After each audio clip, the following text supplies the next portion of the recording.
Allegiance.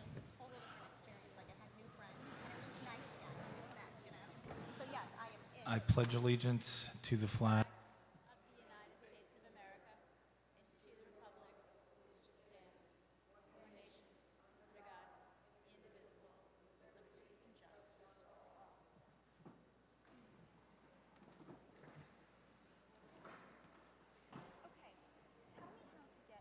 The mission of the City School District of Albany is to educate and prepare all students for college, career, citizenship, and life in partnership with our diverse community. We'll begin this evening with the superintendent's report. Dr. Wilkins. Good evening. Thanks to the generosity of our community partners, we have launched our expanded weekend backpack food program this year. Each Friday, the backpack program will send home healthy food to children who are food insecure, meaning they do not have regular access to food at home.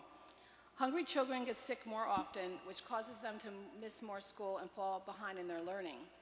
Our school breakfast and lunch programs fill a big void when school's in session, but not on the weekends. Our partners at the Homeless and Travelers Aid Society, Regional Food Bank of Northeastern New York, the Albany Fund for Education, the Junior League of Albany, and others have stepped up to fill this void. Through their efforts, 455 students at all 15 elementary and middle schools will go home for the weekend with backpacks full of food. It costs $239 to provide this critical support for one child for an entire school year. Our partners have already raised more than $90,000 to support the program, and contributions of any size are always welcome as we look to expand this program for the years to come. Please visit our website, albanyschools.org, for links for information about how to make a contribution. Once again, my sincere thanks to the community partners who have come forward to support our students and families in this very meaningful way.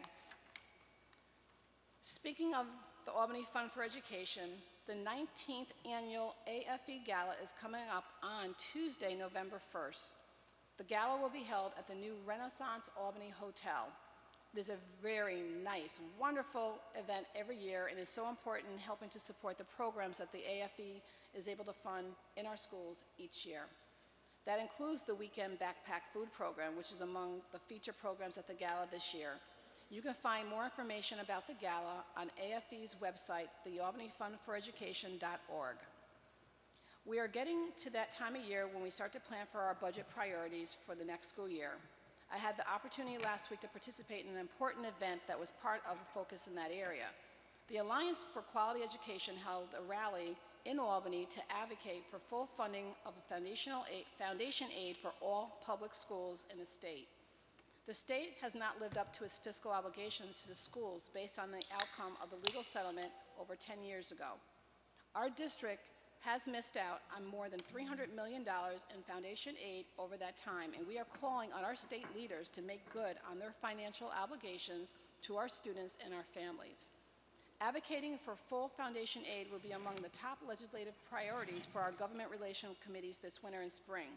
We also will be advocating for funding to support and expand our English as a new language and our pre-kindergarten programs.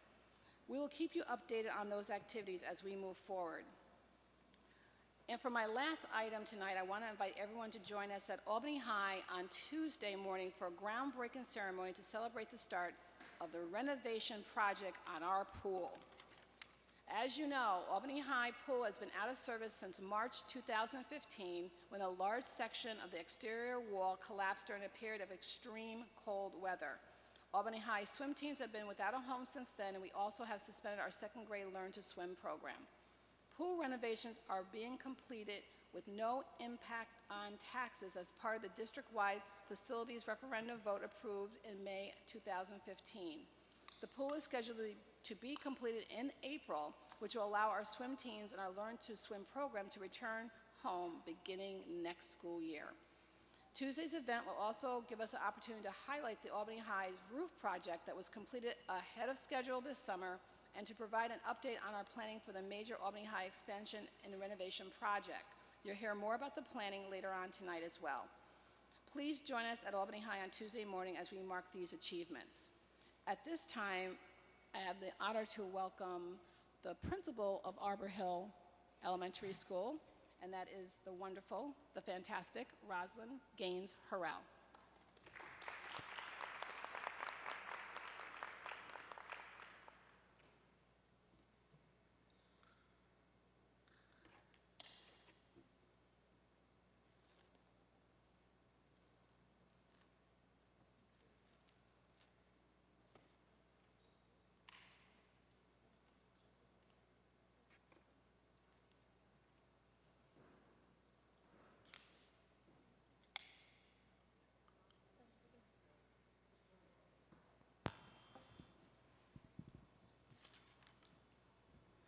Good evening, everyone.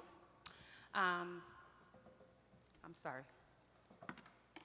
I do have a copy of the PowerPoint that you can look at later, but I'm just going to be very brief about what we're doing here at Arbor Hill.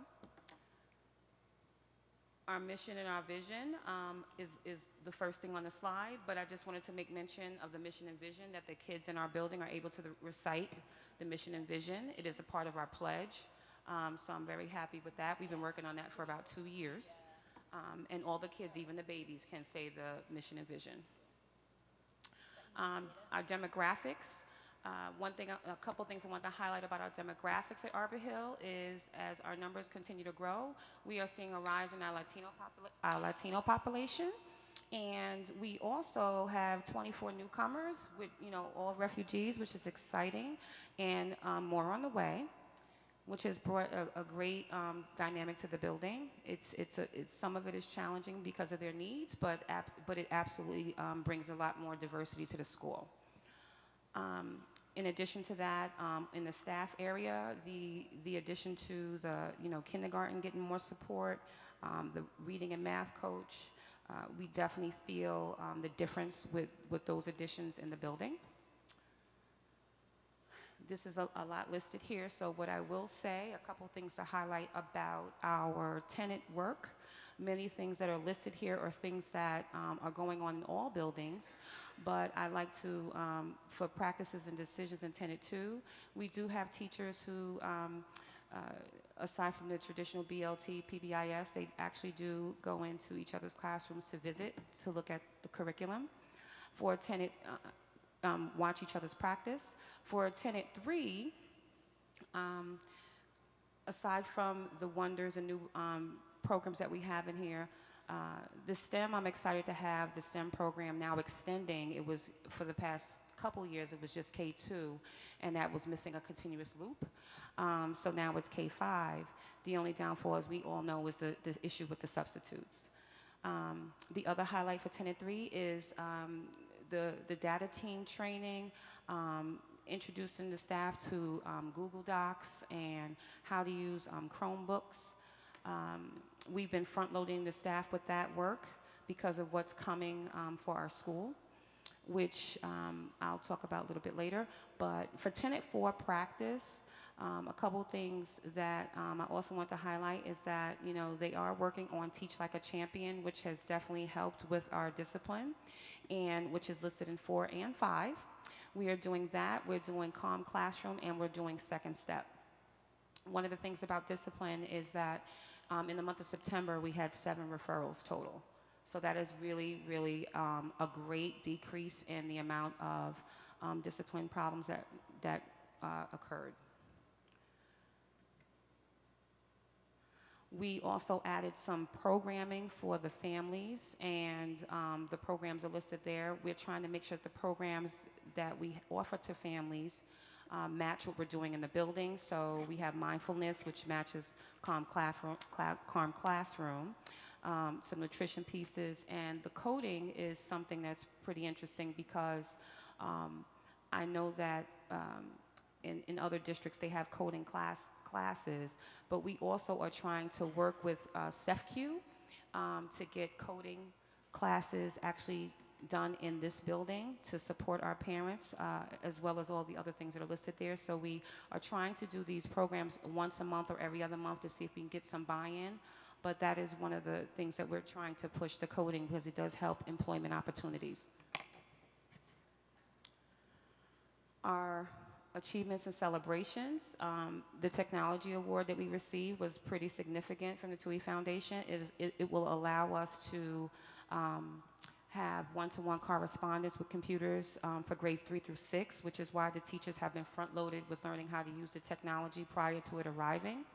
So that's really good news. I already talked about the ENL program. Another thing is the Special Olympics program. Our building took the lead on providing Special Olympics. It actually, the children's ages are younger. You start at 2.5 years of age in preparation for the true Special Olympics of the older children. So our building is the site for that because we also have a large population of special ed students, 3 sections of autism students, and we have collaborated with multiple schools, and the next actual Special Olympics program that we usually have on the lawn, because we have the lawn space, the teachers all had to be trained to participate, and we have over 45 teachers trained across different buildings that come to the program. The other thing is the Shoes That Fit program. That's a program that allows us to get free sneakers for children. We size them up, and it's a grant. We don't have to pay anything for it. We just have to get them sized, and we send it in, and we get to get 50 pairs of sneakers for the kids in the building. We also know that we have the largest number of volunteer support in the district, and some of the people that support us are listed there. They come faithfully. SEFCU is one of our premier supporters because they're always here for something. And we recently completed a commercial for volunteering, although that wasn't the highlight of my career. I did it to support the school. And also, really proud of the work that the teachers are doing with one another, and we also have a couple teachers because we've been trying to grow our own since we know there's a teacher shortage. So we try to bring the area colleges that come in to get their 50 hours, 5 hours, however many hours, so we can sell our program.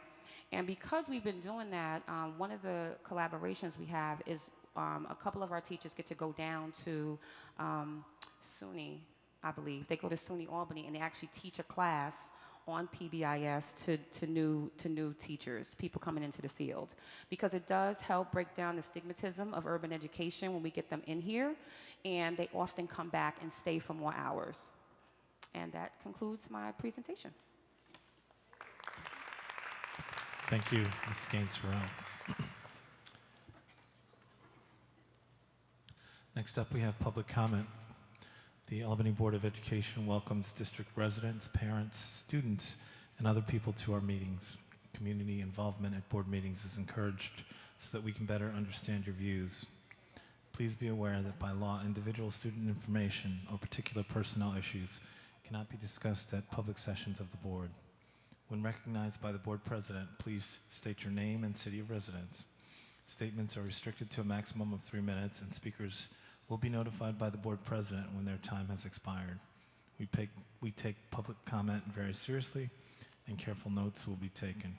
However, the board generally does not respond while the meeting is in public session. First up this evening is Sharon Ross, and after that, Lakeisha Marshall. Sharon Ross. Hi.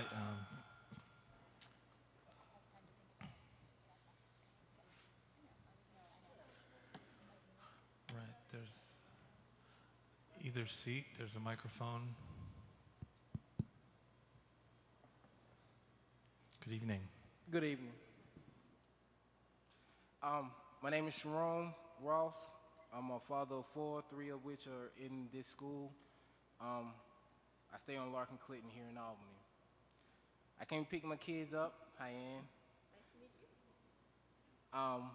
And me and my lady have been having this political discussion about cameras in the classroom. How I come to want cameras in the classroom because I would like to have it. I've got a teenager who was in middle school, got retained twice, and he would come home with stories about his teacher. When we talk to the teacher would have stories about him. So it was kind of difficult to have Nura, that was his name, my son, it was difficult to tell Nurad that what he was seeing and what he was going on may not be true or may not be the reason that he got in trouble. And it was also difficult dealing with Mr. L with trying to, be respectful of my son and what he was going through. So I'm here tonight I shot this question to a few people tonight. They kind of say that there's privacy issues, but me personally, I feel like that's something that could be worked around. Our community is full of cameras. There's cameras on the school bus, security cameras at the school. So for there not to be cameras in the classroom, I feel like we can get together and come up with something, understanding privacy issues, especially dealing with kids and how kids' parents feel about their kids being videotaped. So in a nutshell, I would just like to know, who's the superintendent? Oh, that's you. So I guess this question's for you. How do you feel about cameras in the classroom? So, Oh, you can't. Mr. Ross, yeah, we So, don't generally that's answer what you questions, like. but Well, we will consider your question and develop it for a future meeting. So okay, I understand. Or you can actually email us directly. And all right.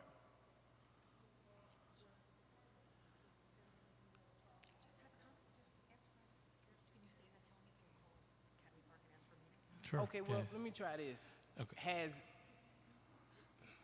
Has it been brought up before in any of you guys' meeting? Can you tell me any details on that?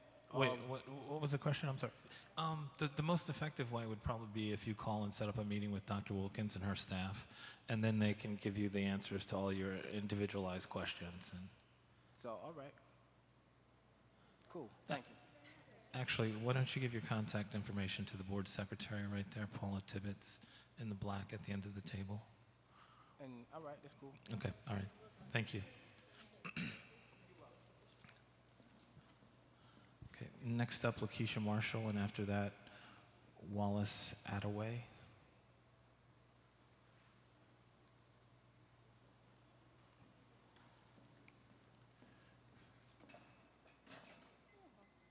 Hello. Good evening. Is the mic on? Yes? Can you hear me? Yeah.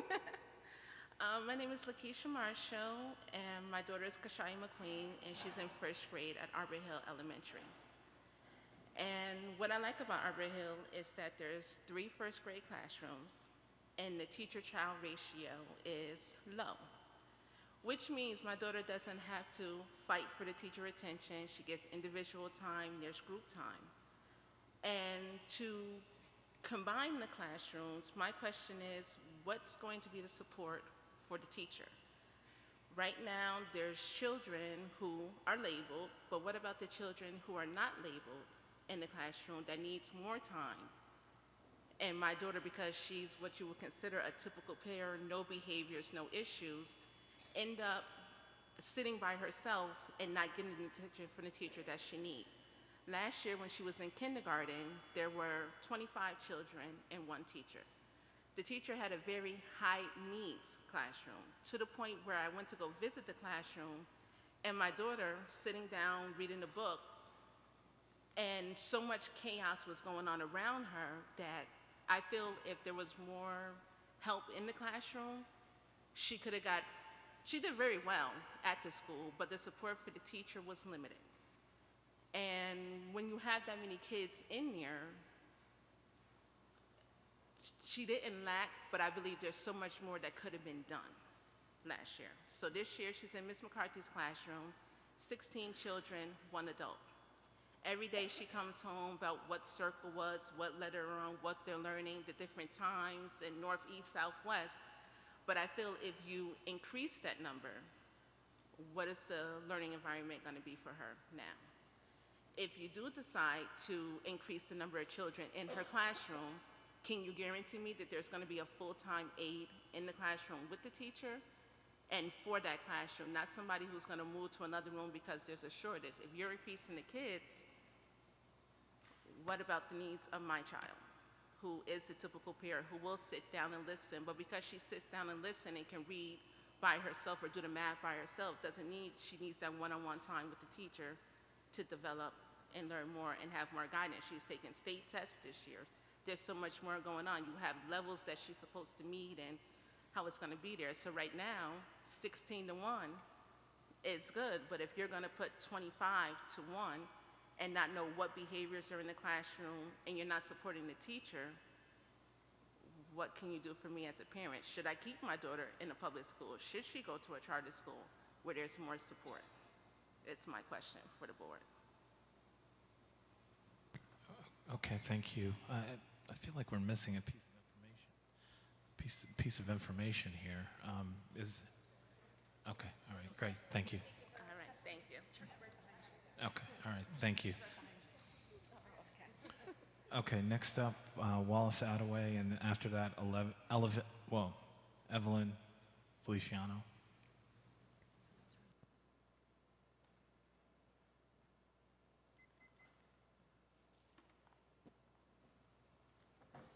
Good evening, ladies and gentlemen of the board. My question pretty much is going to piggyback off the last parent. My name is Wallace Attaway. I have a daughter who's 6 years old who attends Arbor Hill. She attended from preschool. Right now, she's currently in first grade. She's currently in Mrs. Kirkner's class as well. The parents' concern with the expansion of the classroom is valid. My concern as well. You know, when you have a child who's in a classroom where the children to teacher base is at a limit where the child can get the necessary help that they would need is important. You know, as a parent, again, my child attended from pre-K, now she's in first. I've seen the development over the 3 years she's attended here at Arbor Hill. The teachers are very much hands-on. They're very informative as to what's going on in the school as well as in the classroom. The classrooms are set up in a manner which the child can develop. If you expand the classroom where there are more kids, there are more attentions and behaviors that have to be addressed, that takes away from each individual child. Not saying each individual child doesn't need this, but as a parent, I want my child to get that and more in which she, you know, can get from a classroom of 16 or 17. If you have a class that's 22, 25, 27, that's more than one person can handle. You know, again, I'm a father of 3. So I'm asking the board to take in consideration, not just myself, as well as the parent who spoke before, the needs of the children when a decision is being thought of and expanding the classrooms. Thank you. Thank you very much. Next up, Evelyn Feliciano. Should we just mention that we do have a board policy when students get to 27, that they're, okay, all right, thank you. Right. Good evening, my name is Evelyn Feliciano, and I have... Good evening. Can you move closer to the mic? Sure. And is your question about the same classroom? Is your statement about the same classroom? Because if you could not say the teacher's name, we would appreciate that. Not to say the teacher's name? Right. Okay. Okay. So we do understand who you're talking about, though. Okay, thank you. I just want to pick back on what the last 2 parents.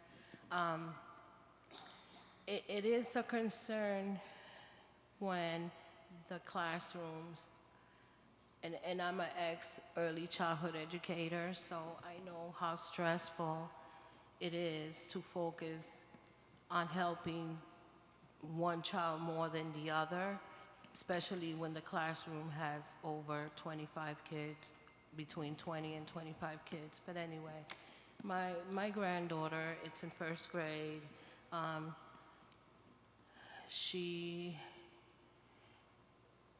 It's amazing everything she has learned so far. since school started. She's been here since kindergarten, and hopefully she'll be here to the last grade. But I know how stressful it is just to focus on one child, and I know as my granddaughter, she knows a lot, but she still needs help with words and even letters and counting from 1 to 110. So my concern is also having too many kids in one classroom with one teacher.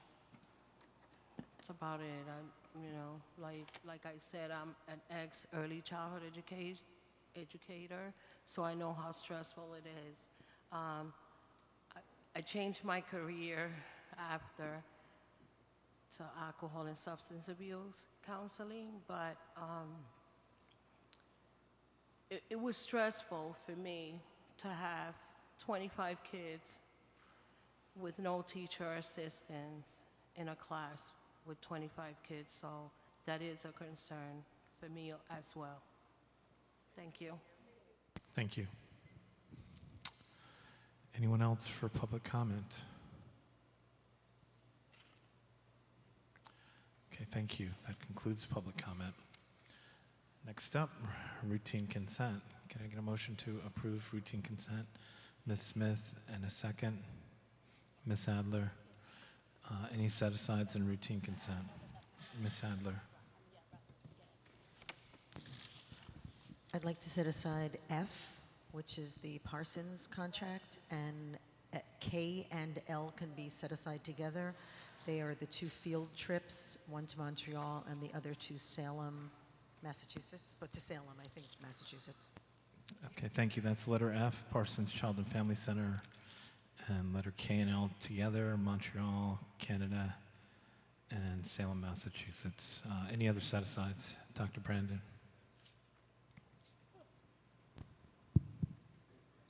Set aside 5G. Okay, 5G, that's Questar BOCES? Okay. Is that it, Dr. Brandon? Just that one? That's it. Okay. Yeah. Any other set-asides? Okay, I would like to set aside 5D DAC Consulting. Okay. No other set-asides. All those in favor of routine consent, excluding letters D, F, G, K, and L. All those in favor? Okay, it's unanimous. Thank you. Okay, Ms. Adler, let's start with you. Letter F. Can we get a motion to approve Parsons Child and Family Center? Ms. Adler, and a second by Ms. Smith. Discussion.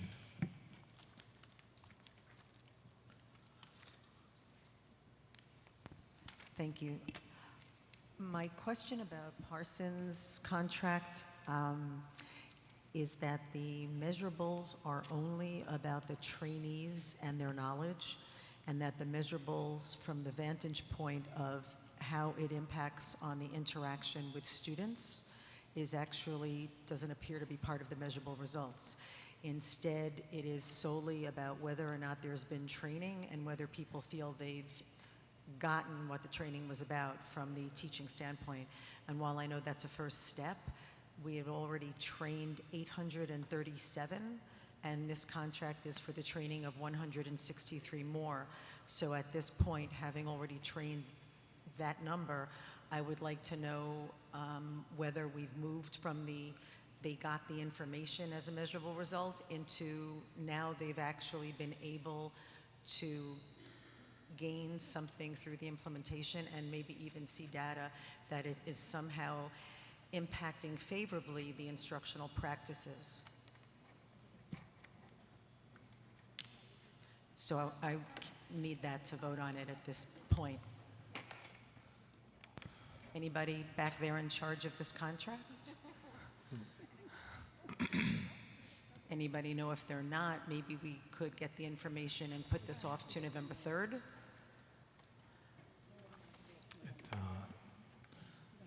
It's under Eileen or Miss Loeffler. I'm sorry, Ms. Adler. So the question is as you to want why me- we're increasing the number of Oh trainees? gosh, no, Oh. no. So I sorry. will explain to you. And luckily, I learned how to use the notes section of the board docs. I'm able to look at it and understand it. So what I said was that the measurable results for the Parsons contract solely are from the perspective of the trainees, whether they increase their knowledge. And going back to the good old DSIP and on tenets in terms of instructional practices, I thought after having trained 837 already and being now just doing another 163, that I'd like some information on whether we have moved from just them getting the information to it actually impacting their instructional practices with the end game of it actually impacting the students. So even if I can't get data on the students, I'd like at least some data beyond we've trained people. At this point, I know it's not a lot of money, but at this point, there's so much that we pay for instructional practices, and it's all really important, but I'd like to be able to know what's working and what's not, or at least have moved towards that.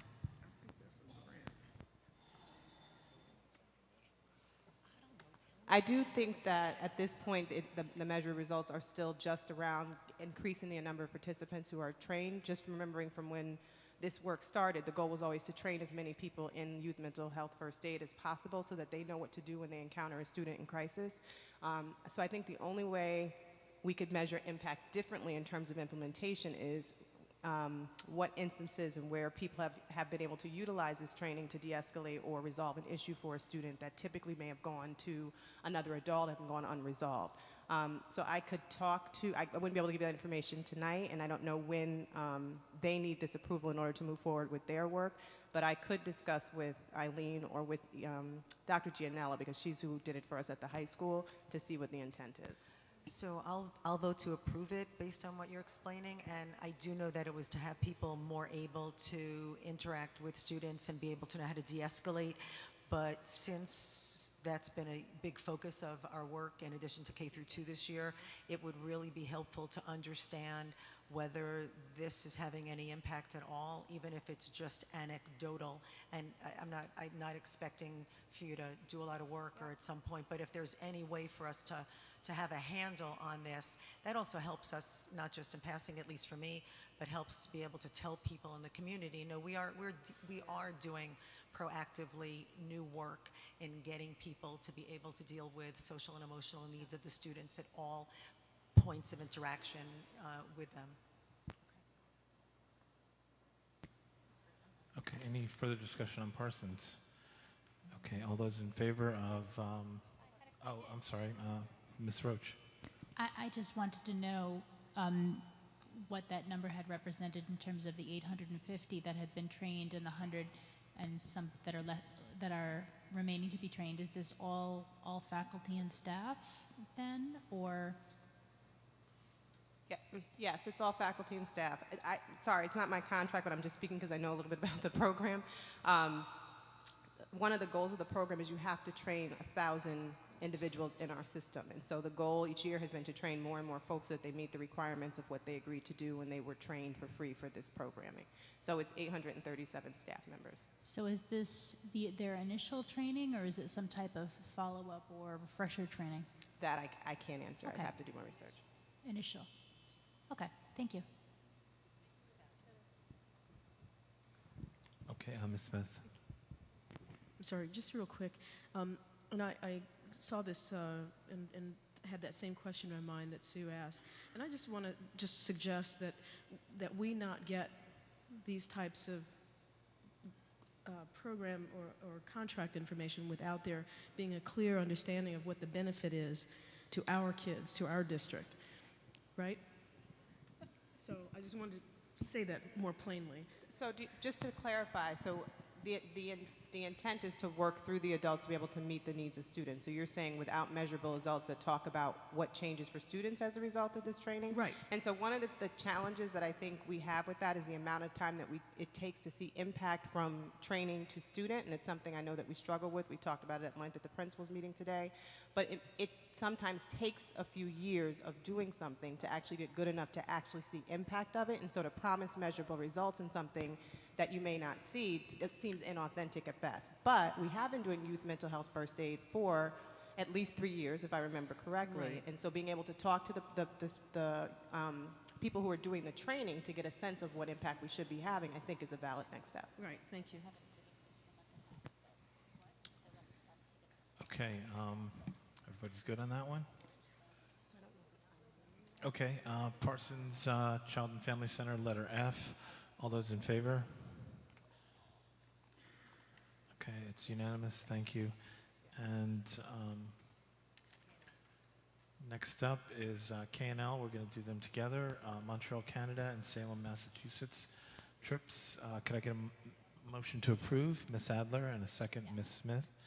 And discussion, Ms. Adler. Lori, do I ask you, I'm sorry, do I ask you about it?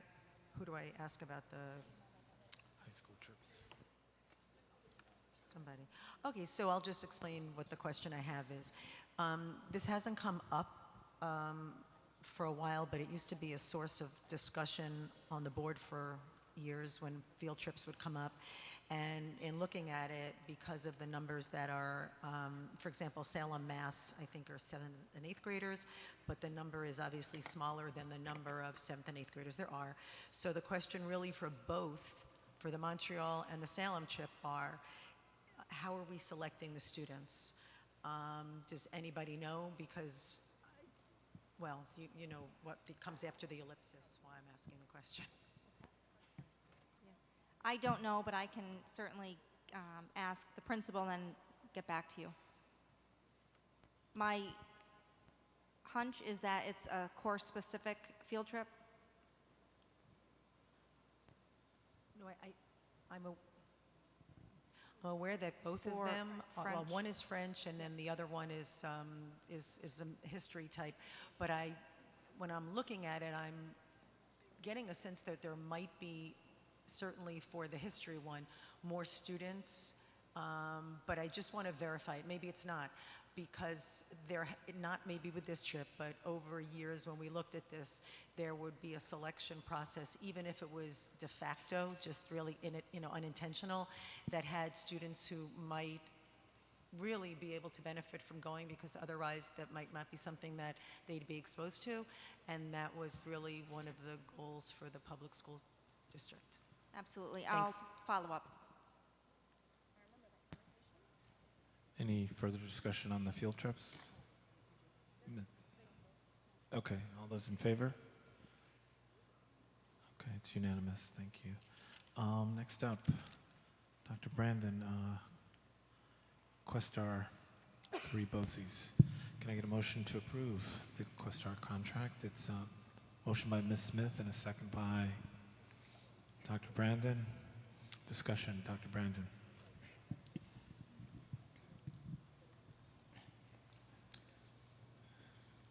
Ms. Wilson Turner, could you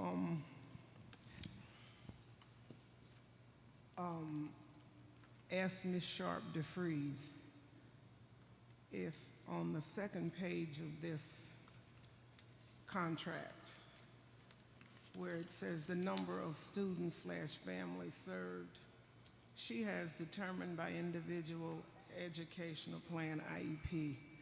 And I'm well aware of what she means, but she needs an approximate in there. And if I'm not mistaken, I think I asked the exact same question when this contract came up before, and you had to go get the information. So could you just tell her if she could get a mindset, because for $2 million, we need at least an approximate number in there. We know it's servicing the entire special ed populace, but for the contract, she needs an approximate figure in there. And remind her that I asked her the same thing last year, and you had to go get the number. That's all. Thank you very much, dear.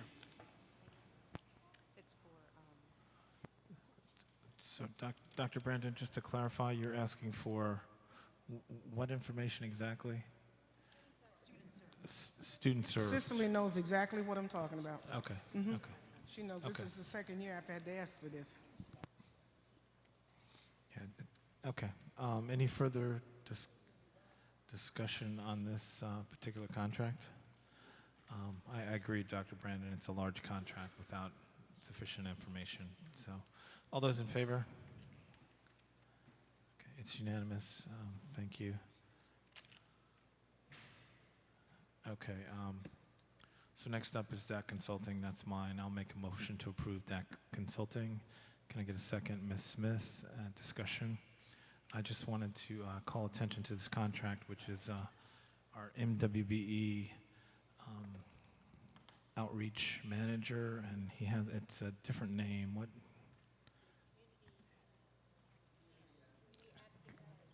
The community advocate manager, and that's the firm that's going to focus on MWBE compliance, participation, outreach, and equal opportunity in our high school project. I just wanted to call attention to this. I don't have any real specific questions. They're expected to start immediately and lining up workforce. Actually, I do have one small question. So it looked like we had the ability to terminate the contract, but they don't. Right. Well, but it's a 7-8 year contract.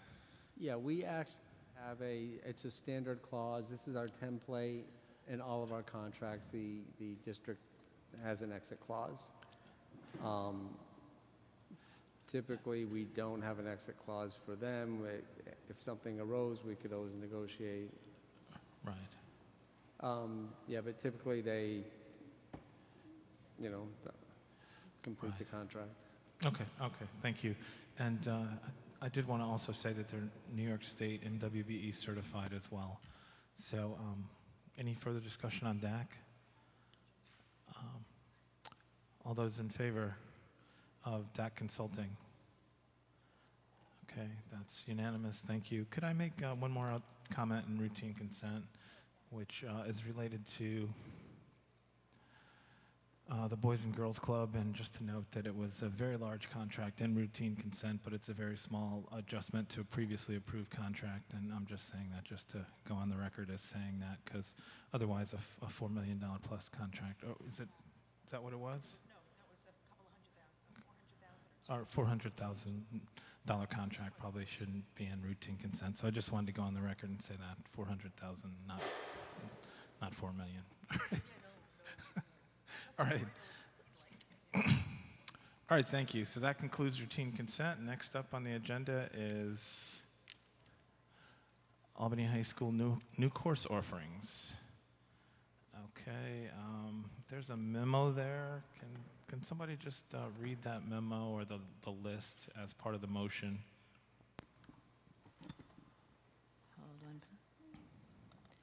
So we discussed these at a reasonable length 2 weeks ago. For those of you who don't come to board meetings all the time, the way these things generally work is that we talk about a thing in a discussion item, and then we don't vote on it right away so that people who want to attend the board meeting have a chance to reflect on it and provide comment to us.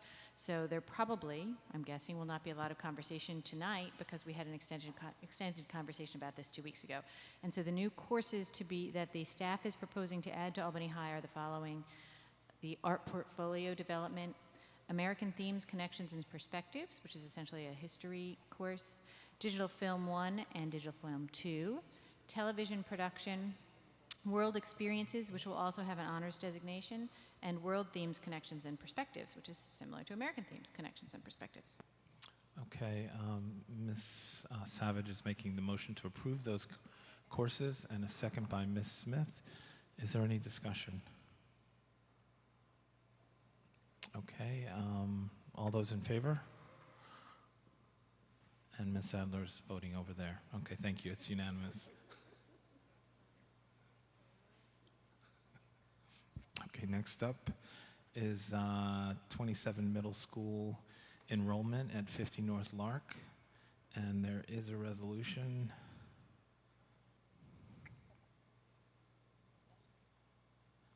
Ms. Savage, you've got it open.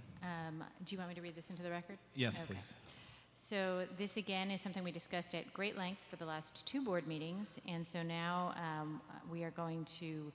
I am making a motion to resolve that the Board of Education of the City School District of Albany will approve the use of 50 North Lark as a location. I'm sorry, let me start again because I misread it.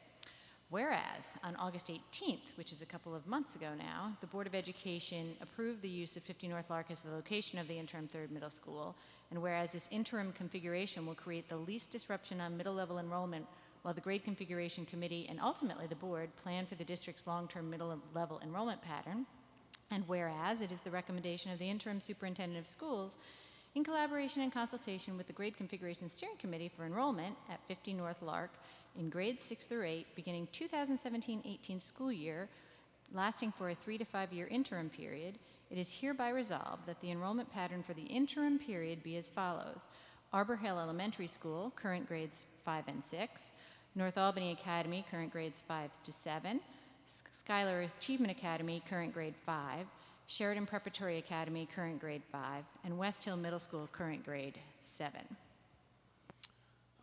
Thank you, Ms. Savage. Can I get a second? Okay, second by Ms. Roach. Discussion, Dr. Brandon. I just want to make sure everybody understands that this is the middle school enrollment for our interim 50 North Lark Street location. I want to make sure everybody understands that this is the enrollment for that building for September of 2017.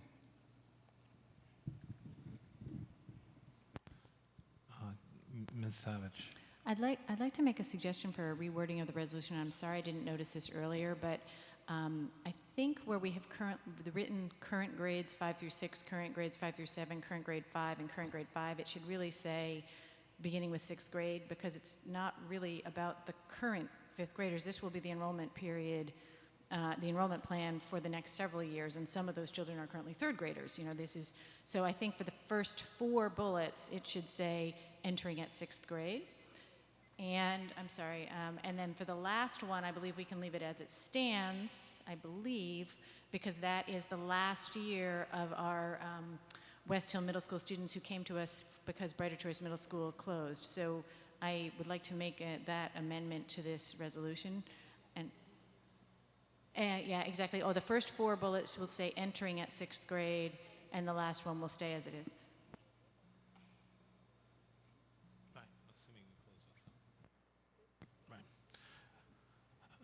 Okay,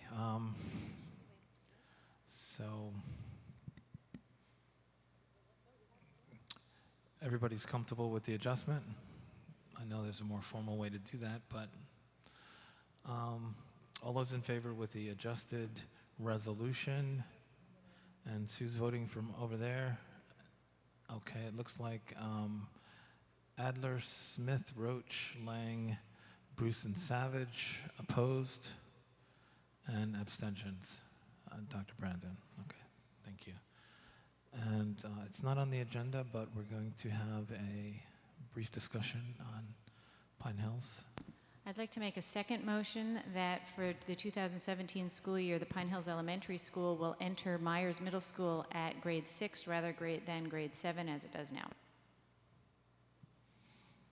Okay, motion by Ms. Savage, second by Ms. Smith. Is there any discussion around this? This was also discussed at the last meeting, but is not part of the 50 North Lark resolution. Okay, with no discussion, all those in favor? Okay, that's unanimous. Thank you.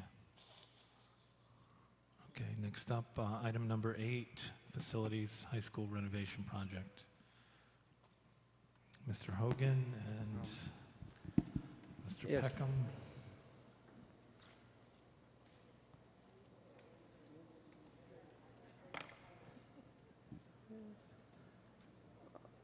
Yes, we'll bring up Rich Peckham and Tina Mercedes-Ciaz from the CS Arch Architectural Firm. And boy, this is really echoing. And they will give us an update on the high school activities. For the It's essentially the planning of the $179.9 million high school project.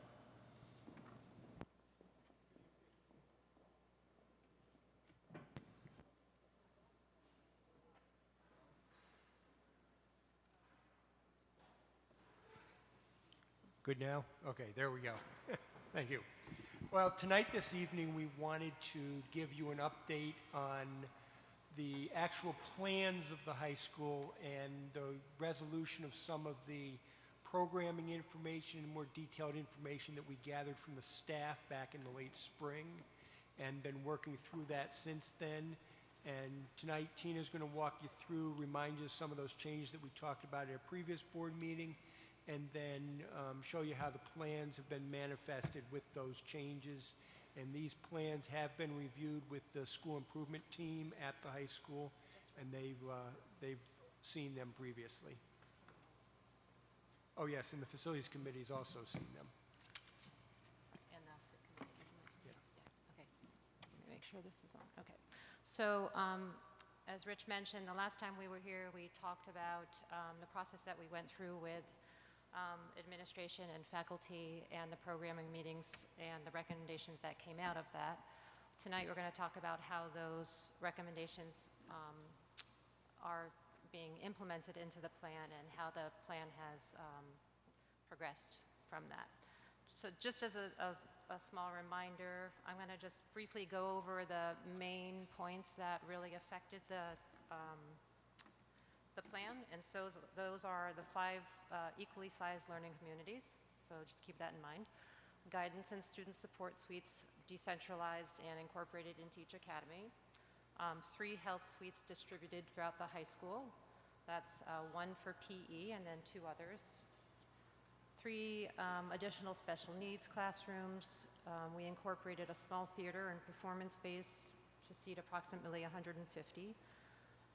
Into the high school. We have some additional art spaces, including a 3D art, a new media art lab, and a TV production and equipment room. And one of the other things that has changed is that the media center is now situated along Washington Avenue and includes an additional computer classroom and some small group spaces. Career and technology, the pathways that will be include early childhood, cosmetology, health services, construction technology, auto mechanics, culinary, and some STEM-based classrooms for nanotechnology. Cisco and Project Lead the Way. So I just want to briefly provide an overview of the building so that we're kind of all on the same page about how I'm referring to the floors and to the areas. So we're going to talk about the building as 3 different floors. The ground floor, which is essentially the floor that's accessible from your main parking lot off of North Main. The first floor, which is accessible from Washington Avenue, your main entrance, which is the floor where your auditorium is and your existing gym. And then the second floor is essentially the most upper floor of the existing classroom building.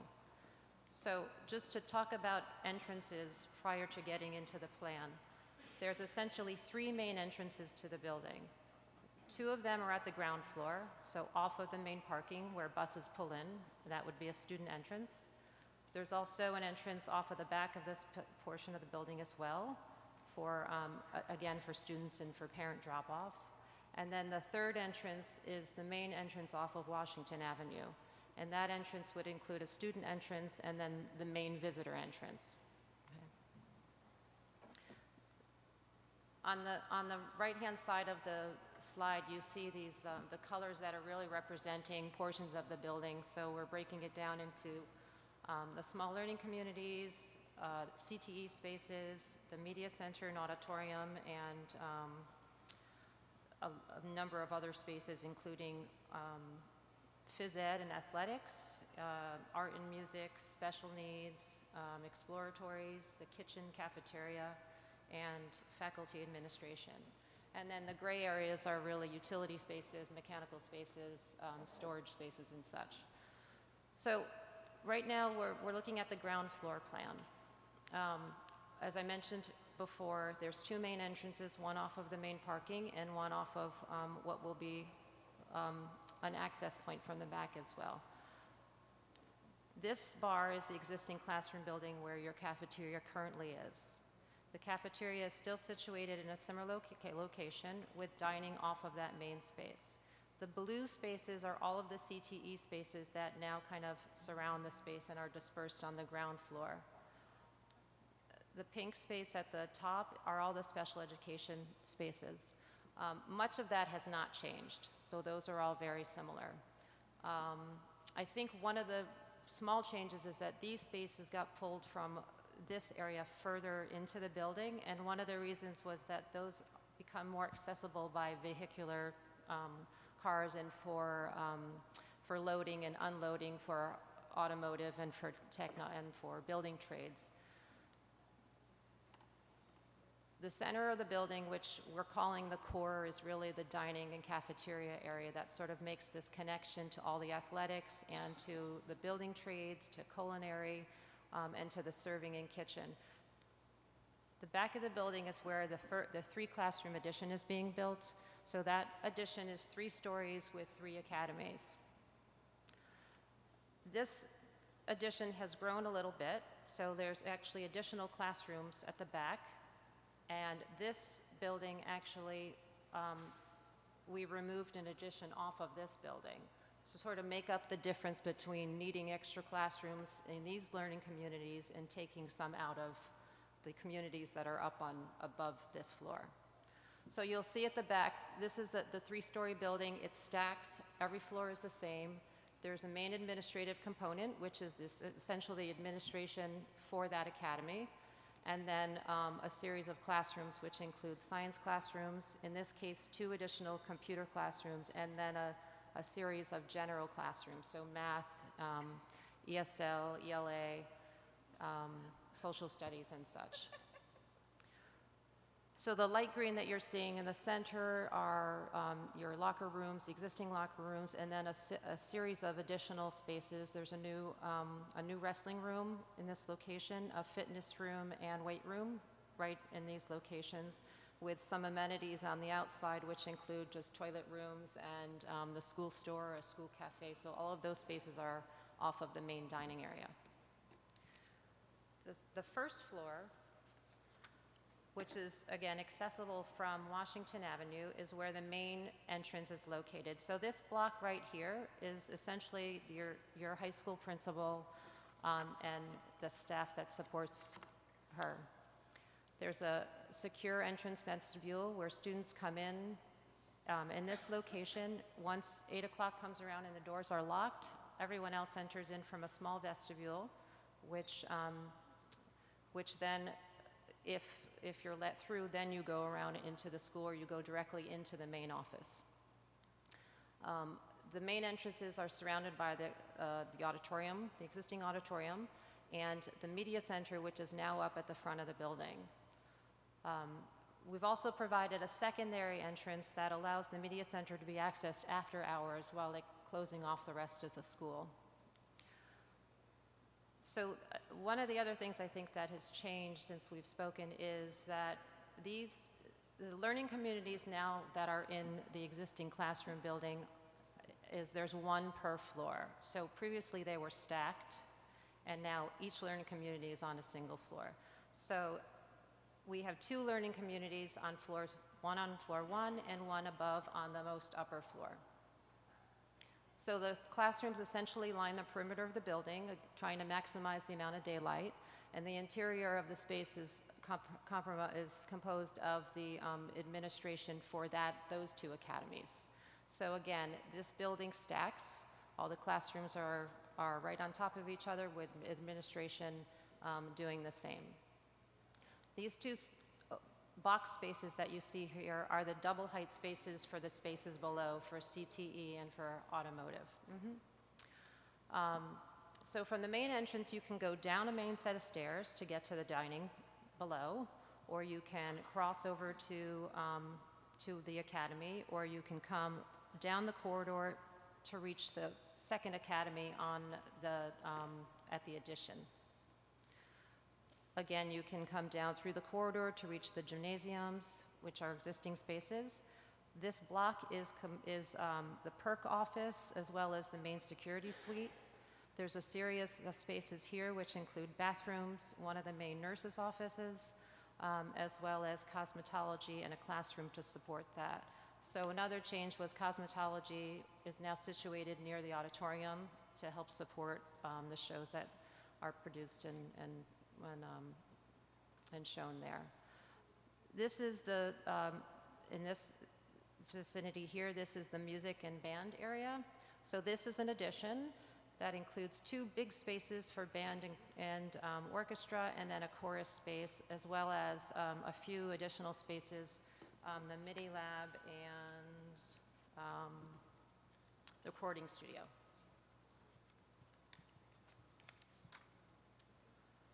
That is essentially the first floor. So the floor above now, you can see the back academy stacks. This is the 3rd academy.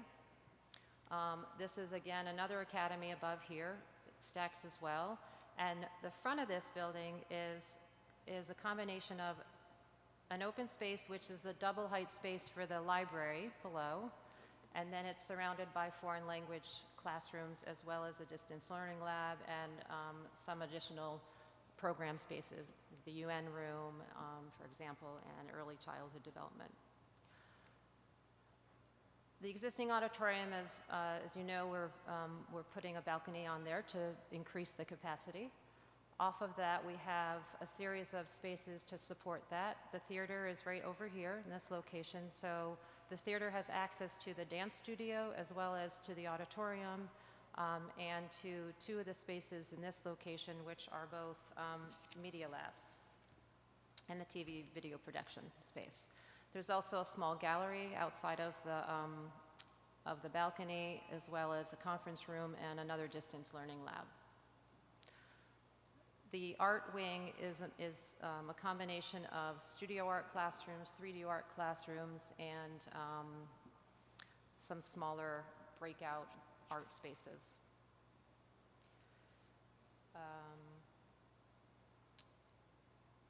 And again, there's some core spaces that are in the inside of this that include utility spaces, bathrooms, and again, just the spaces we need to support the students and the staff. The yellow spaces, these sort of boxes that you see all around, those are all the stair towers. Essentially, they support all the stair towers. Those are, there are requirements that they need to be in certain locations, and so we've accommodated all of those. And the green that you're seeing around here is the walking track that's above the gym, and again, that has access to the dance studio. And I think that's essentially where the plan is right now.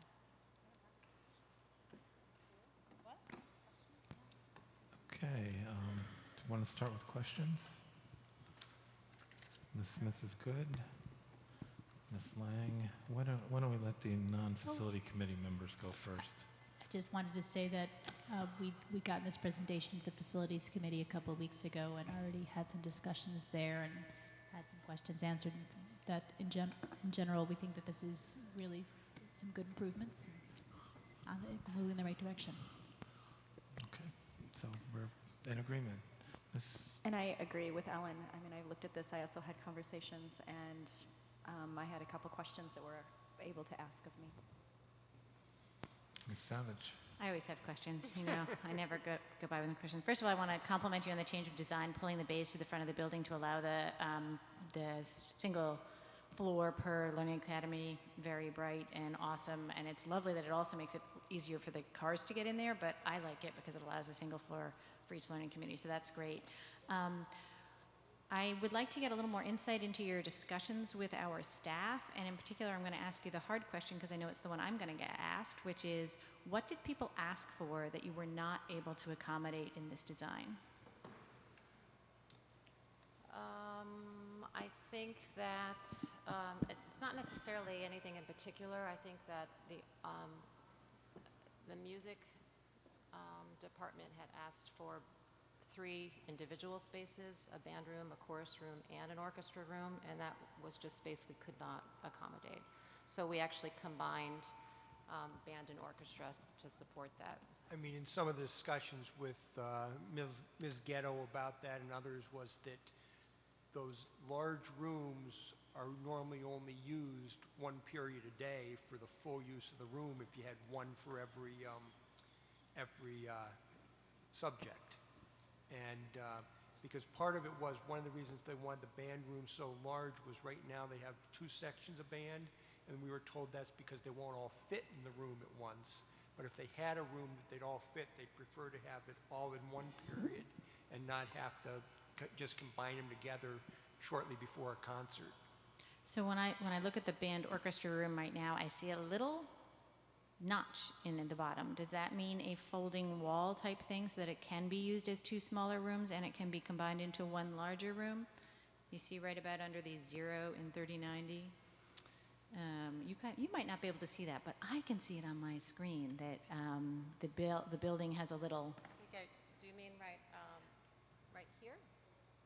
Well, Oh, if you look here. at the words band orchestra, right underneath that it says Oh, no, no, no. 3090, and underneath this second 0 and 3090, there's a little tink. Does No. that mean a building that can? Okay, so No, so that space is intended, at this point at least, for it to be one large space that they can fit both the both full groups, wind the ensemble. full ensemble, yes. You can put the complete wind ensemble, orchestra, and band together in there? No. No. No, Not you- both. Well, they you- do play together sometimes. Yes, they do. They play together on the stage from what we understand. Okay. And so right now that space has to be programmed for a single purpose at a time. You wouldn't be able to have a chorus practice and an orchestra practice at the same time because it's one space. Am I understanding that correctly? The space. Oh, I'm next- sorry, band and orchestra. I see Correct. the chorus is separate. I misspoke. Okay. So We did review this with them. They're fine with it. They understand that just the quantity of space is.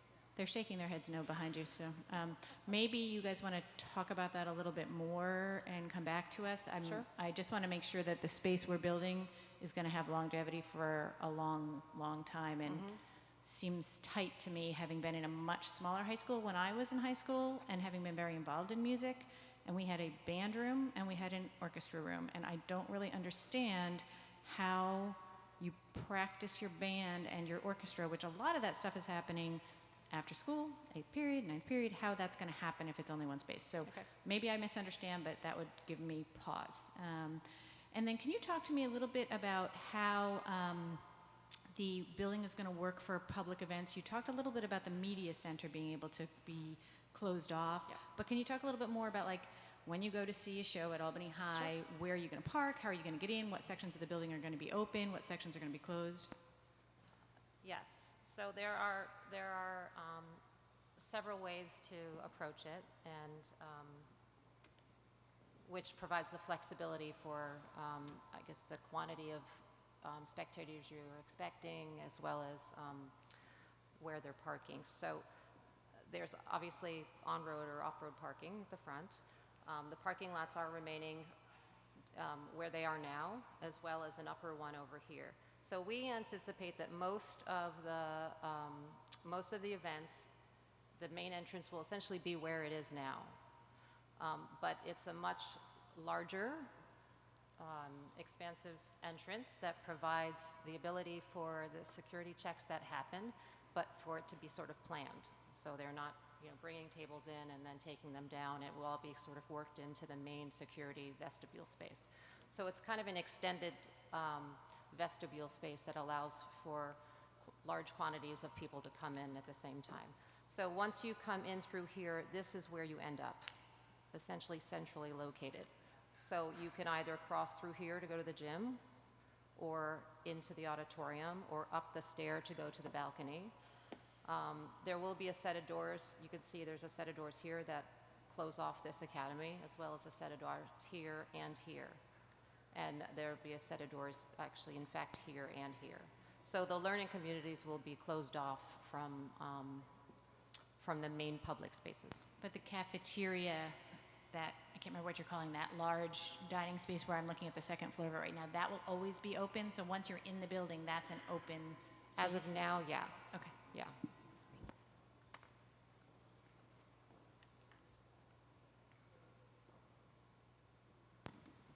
Dr. Brandon?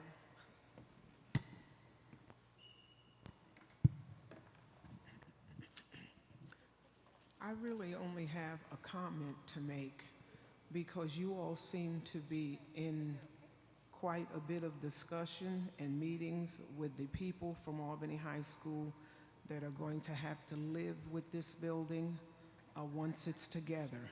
So I don't have a lot, to say, except that those of you who are at Albany High, the teachers, the guidance, just make sure your voice is heard. Do not say okay to something that you know isn't going to work for you later, regardless to how difficult it might seem. If you got a point, you got to press real hard, press on it, because once it's done, it's done. And the last thing me, I think, or any other board members want is for you to come back later and say, they did this and we told them not to do it and we're in a mess now. So I would only advise you to keep in close contact with these folk that are sitting at the mic and make sure your voice is heard and make sure that you can come within some bounds of what you want and what you need as this building is redone and the plans come to fruition, okay? That would be my only advice to you. And the same to, Rich and his crew. Just make sure that, everybody's on the up and up. Don't do anything that later they're going to come back and say, well, we told you not to do it, but you did it anyway, Just keep in close proximity with each other so that this building can come up to everybody's satisfaction. And I'll just follow up on that. Our next round of discussions with the school are going to be, right now we've met them with them to talk about the number and type of spaces and where they need to be located in the buildings and things like that. Our next round of discussions will be in much more detail, like how many sinks do you really need in a science lab and what type of instrument storage do you need in the band room and all that level of detailed information. Okay, thank you. Who didn't go yet? Yeah, no, go ahead, Ms. Sadler.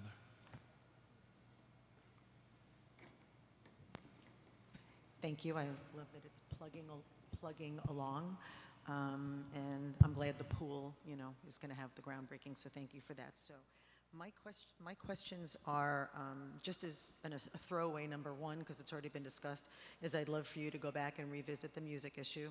I know everybody can't be happy, but I'd like you to go back on that. The second one is to verify where the existing gym is. In the rear, the word vestibule shows up on the floor plan. Does that mean that for athletic events that we will have people going in and out of the back entrance using that as opposed to coming in through the front entrance? No, it doesn't. So for the gym, the vestibule is just in the back of the gym there towards the rear. Yeah, that's the kind of the existing vestibule. As we develop the plans a little further, that second set of doors that creates the vestibule may very well be taken out to actually give more space in the corridor there,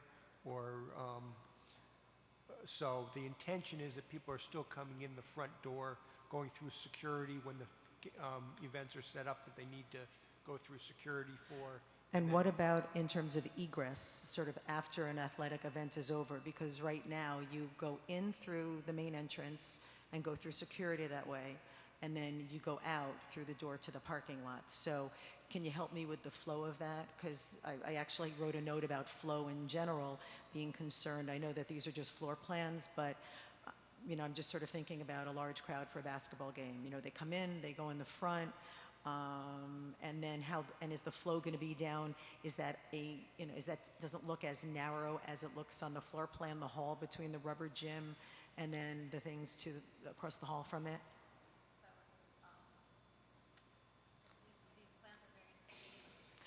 Mike. The plans are very deceiving because the scale is very small. These are at 1 to 60 inches or something. So a typical corridor is a 15-foot corridor. So we have, and any of the main corridors are that size. But in terms of egress out, there's several different ways. They could come back out the way they came, right out the front, and then just come out the front door. There's also the option of coming down, going down this stair, and going out this way on the floor below, right, where most of the parking is. Okay. And then for emergency exit, there's actually exits out at this location and out in this location. All right, good. So thank you on that. Then, as a good segue from the gym vestibule, I go into PE. So I went through the floor plans and what my knowledge is of the high school now, which I could be wrong about, but I think I'm relatively correct. And when I look at everything, I know that it doesn't, actually my note that I took was that, here's my problem. So we had a PE presentation within 4 to 6 board meetings ago, somewhere around 4 board meetings ago, a couple of months. And one of the things that was discussed in PE and as part of the written report before the presentation was overcrowding. And I know overcrowding has really 2 meanings. Part of it is the number of kids in a class with one teacher, but also the number of kids all sharing space in a gym. So when I look at the green marked spaces, I know that we, unfortunately, and I was part of that and I still would vote again the same way, we didn't enlarge the gym because it was some astronomical, like $10 million or something, or many millions to get 10 feet. Even though I do know that I always think there's a safety issue when kids are going up for layups and then the wall at the back of, by the boards is right there. But there's the rubber gym, there's the regular gym, there's the same, we still had a weight room. I know it's going to be a little bigger with the fitness space, but we have a weight room in a sense. We have a wrestling room. We have a dance studio. So when I look at this, the only thing I don't even consider, though it's an important thing for safety, I don't consider the running track even new because we always joke that we actually have a running track in the school. It's the hallways and that they slide around in it, but we've used it in inclement weather and all of that. So I look at that as a wash. My concern is with the pattern of growth for students that we are anticipating and the overcrowding that we presently have now. I still remain concerned that we are not and did not build in the kind of physical ed space that we need to do. And so help me understand this. Just to go through all of the spaces just so we're clear on where they're at. And I'm going to borrow Tina's. That's when we get to. So some of the things, and we've talked about some of this when we were building up to the referendum. Obviously, you have the main gym, and then part of the issue with the rubber gym right now is part of it seems to always be used for storage. So they really can't use effective use of the rubber gym. So part of what we're picking up here is all the way around here and around here is additional storage that we're picking up for the gymnasium. So they'll be able to get all that stuff out of the rubber gym and be able to utilize the rubber gym more effectively. The other thing on the lower level, there's the space that they use for PE and for wrestling. This space is larger than the current space that they have available for that. We then have... Rich, what's the difference in space? Because I mean, we have a wrestling room already, and it's not are gym classes held in there? I didn't think they were. I don't think they currently use it, partially because of the size, partially because of the condition and location of it, but I don't know exactly the difference in square footage. The existing wrestling room is somewhere between, is around 1,700 square feet. And so this one is over 2,000 square feet. The other space that, so we have the weight room, and adjacent to it is an aerobics or a fitness room or more of that type of room. So actually what they wanted to do was to have two different spaces, a cardio room and then an actual weight room. And one of the changes we made in the planning as we were working through here, after we met with Kathy Ryan, because she says that for efficiencies, they need to be able to supervise both of those spaces with one instructor at some times.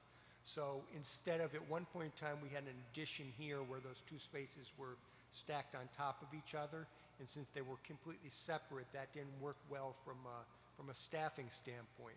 So when we reworked the plan, we located them here on the ground floor and have both a larger weight room and a separate cardio room for those functions. So essentially, it's an additional space, it's an additional cardio room. No, and I do understand that, but the way our PE works, and so maybe I'll ask you to, when you go back and talk music, go back and talk athletics again, is because they work in units. So, you know, there's this, obviously a swimming unit, but a lot of the other units are units that require an actual space for the entire class to be in, not really a weight room. And so I don't know that they're as fungible. I know you mark them on the plans as, you know, like a station or whatever, how you did sort of sequentially from one. And I understand we're not changing, we passed what we did and I stand behind it and support it. But I don't know that when, I guess what I saw when you came back with us after doing the interviews and you explained that you had talked to people in the report for the board here and that there were changes based on that, while they weren't huge changes, they were still changes nonetheless. And I guess for me, there are a couple of sticking points and I'm trying to figure out whether there's any creativity in what I see as changes that need to be made or should have been considered as well. And that is the sports, the PE as the actual mandated class, and the space it needs for its units to be rolled out for the year rather than a weight room.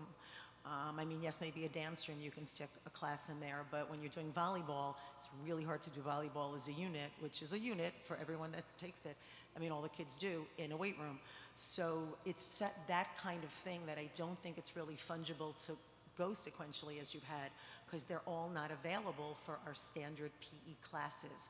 And you weren't here, so you wouldn't know, but when we get a report about it, then the bells went off, and I was looking to see what we were gonna get. So I guess my words to you on that is maybe the next time, or maybe in the interim before your next report, we can find out. And if the answer is nope, we have no flexibility, the walls are the way the walls are, there's no way to move things around, you know, I do, like I said, have concerns about not having that, that vision. And then the last question, I don't need an answer now, but I would like to find out, when we did tours with the old building, one of the things we pointed out, understandably, especially with the outdoor courtyard, that there were so many methods, so many doors to get in and out of the building. I would love to know, when all is said and done before we start working on the building, how many doors then we now have in the new building. Do I think that someone's going to go and check? I would hate, though, for someone to come to me and say, you know, I did a tour with you, and you counted off the methods of egress and the lack of security there.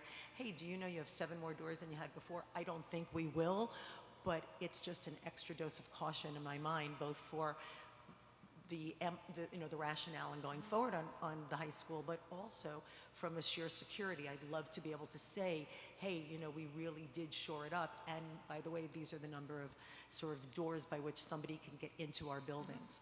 And then the last thing is, when we talk to you again, I'm just a cynic. So when Ann asked you before about what did people ask for that you were unable to give them, and then, because usually the follow-up is, so tell us then how why it wasn't, and we can explain it to taxpayers, or consumers. When they're asking those questions, it's more of consumers. I am a cynic, and I can't imagine that there was only one thing, and it was music, because we all have our wishes when we meet with people, and it's your job to sift it through and figure out what can be given and what can't. Oh yeah, there were certainly So other that would be things. awesome, because that's what she asked, and that would be great to know that moving forward, so we could know the good and the bad and be able to move forward as an informed board. Thanks so much. Okay, anybody else? Ms. Savage, no? Okay. I thought it was a great presentation. I really liked it, and we had an opportunity here in Facilities Committee, so thanks for bringing it back and doing it all over again. I didn't see, though, and we discussed in Facilities, that you may have some slight timing differences than we talked about previously. Yes, a couple things. The first is, before I forget, our plan right now is to come back at the November 17th board meeting and do another update, and that's where we'll start getting into the three-dimensional and what some of the building's going to look like in a lot more detail in what we're calling Phase 1. As we've gotten into some of the construction logistics and how we're actually going to build this thing and keep all the students and staff safe and learning while we're doing it all, we're looking at a slightly different phasing concept than what we presented before the vote. And that is, we're still building the 3-story classroom wing first. We know that that's first priority and that's non-negotiable in our mind.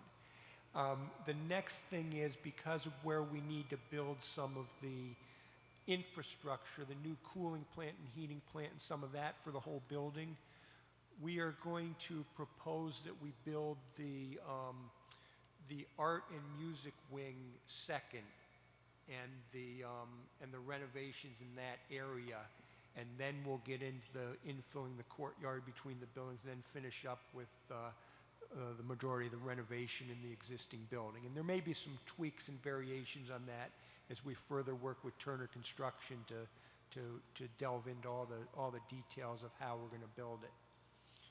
And we'll be able to, again, at the November 17th board meeting, we should be able to talk more about those proposed phasing scenarios. Okay, thank you. And I just wanted to reiterate Sue and Ann's comment about returning to the music department in particular and discussing spacing. We seem to be on track with the pool. I just wanted to double check. Is end of April still a good target date? Yes. Yes, okay, great. And that's it for me. Ms. Smith, you have a question? Sure. Thank you. I was just going to kind of stay quiet because what I was hearing, and but Sue, you caused me to think about something. And really, this is a question I think and I don't need an answer, but it's for Dr. Wilkins and Cabinet. Sue, when you talked about how we deliver instruction now in terms of units and sort of that kind of thing, are we, Dr. Wilkins, down the road also talking about we might be doing things in a very, very different way, so that the way that you're describing how we roll out things now may not look that way down the road. So I didn't want to get too, while I respect your question, I didn't want to get too caught up in it, because I think what this facility allows us to think about how we schedule things, for instance, a little differently. And you have more to say, but do you know that makes sense? Again, totally, because you're looking at it's almost like you're trying to predict the future when it comes to curriculum and instruction and what will be going on in 10 years versus 20 years versus today. So is that what you're saying? That's not what you're saying, but that's what Ms. Smith is saying. Yeah, she said that you made her start thinking about that. So, right. See, because you were making me think about, Sue, and again, I don't want to belabor it, but I was trying to think about, what's that phrase, trying to fit around something into a peg something, and, okay. And since this is a workshop, I will just sort of more flexible. No, but I actually was not talking 10 years down the road. I was thinking about the fact that we have our P curriculum, and unless there's going to be some shift in SED curriculum and things that get done, I was just imagining that, not some larger picture of how things are done in the school. That was all. That was the only thing I was talking about. Okay. And were you looking? And I'm just saying that, and Dr. Wilkins, I don't know that it's 10 years. I think I think we can do things differently a lot sooner. But I want to encourage the thinking outside of the box for how we, look at education. Absolutely. Going forward. And I think, this is just my own impression from state ed and what I've heard the commissioner say, I believe we're in a little bit of a period where there's going to be more local control over things, I hope. That's just my impression, and we should demand that. Okay, thank you. Thank you. Thank you, Ms. Smith. Dr. Brandon, did you? Okay.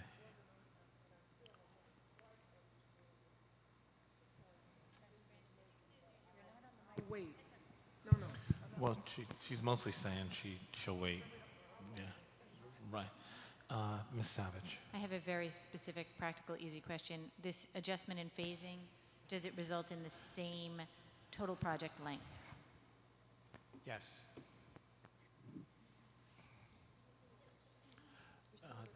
Is it the same time frame? Okay, I believe that's it. Thank you. Thanks, Rich. Thanks, Tina. Appreciate it.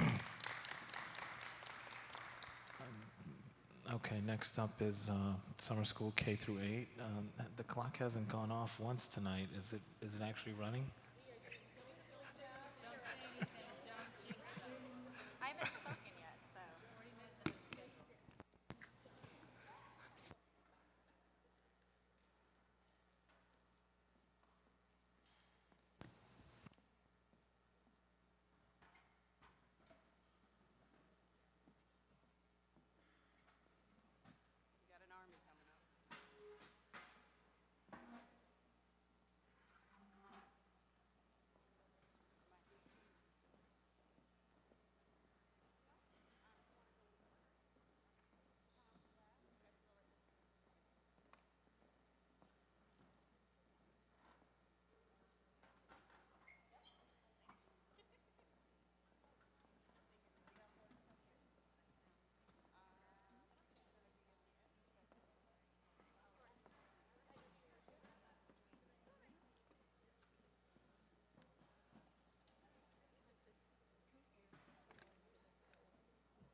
Wanda, you want to operate this? What is it?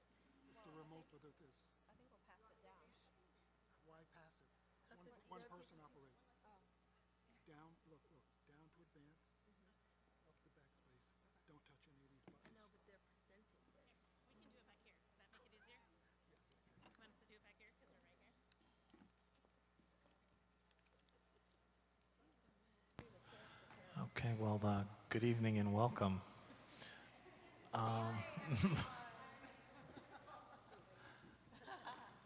Okay, you've been allocated 30 minutes, and Ms. Savage is going to give you a 5-minute warning. Can you just introduce yourselves, into the mic for the audio record? Bridget Dodson, coordinator for the Jumpstart program. Lisa Momberger, coordinator for the Jumpstart program. Alicia Holt-Riley, co-coordinator for the elementary summer school program at Pine Hills Elementary School.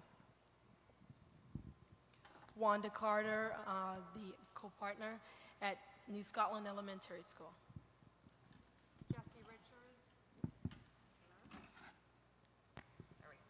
Jessie Richards, co-coordinator for the middle school summer start program. Nicole Biette, co-coordinator for the middle school summer school program. Tom Gilio, director for ENL and Refugee Services. Lily Tu, ENL homeschool coordinator and ENL Newcomer Summer School Academy coordinator. Okay, welcome and thank you very much. Proceed.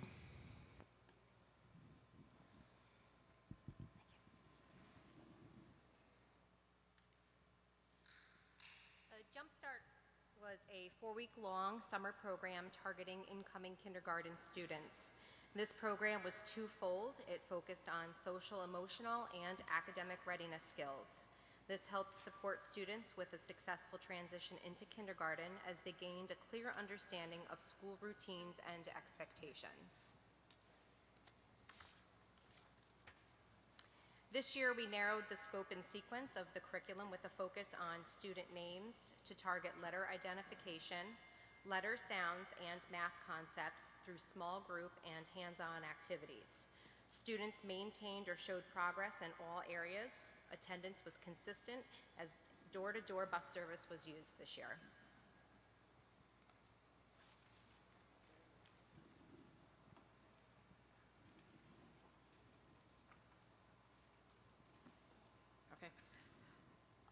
To maximize our enrollment to capacity, we would refocus our efforts to include our current pre-K students that have demonstrated the academic and social need to participate.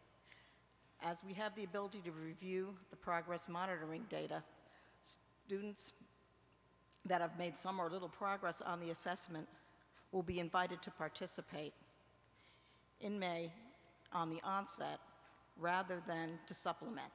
Additionally, they would be good role models for the new entrants around established routines and things of that nature. As we would also have new entrant data, we will also be able to save some spots for the new enrollees to the district. So we feel that would be a good course of action to take.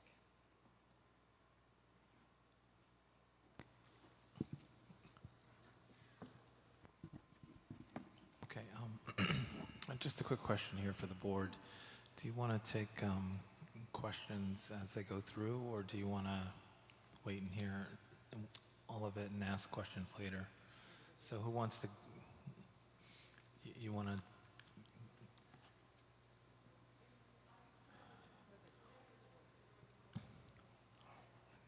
Okay, Jen, you'd like to dive in, and Ellen, looks like you'd like to dive in. No, I'd like to keep going and then do it.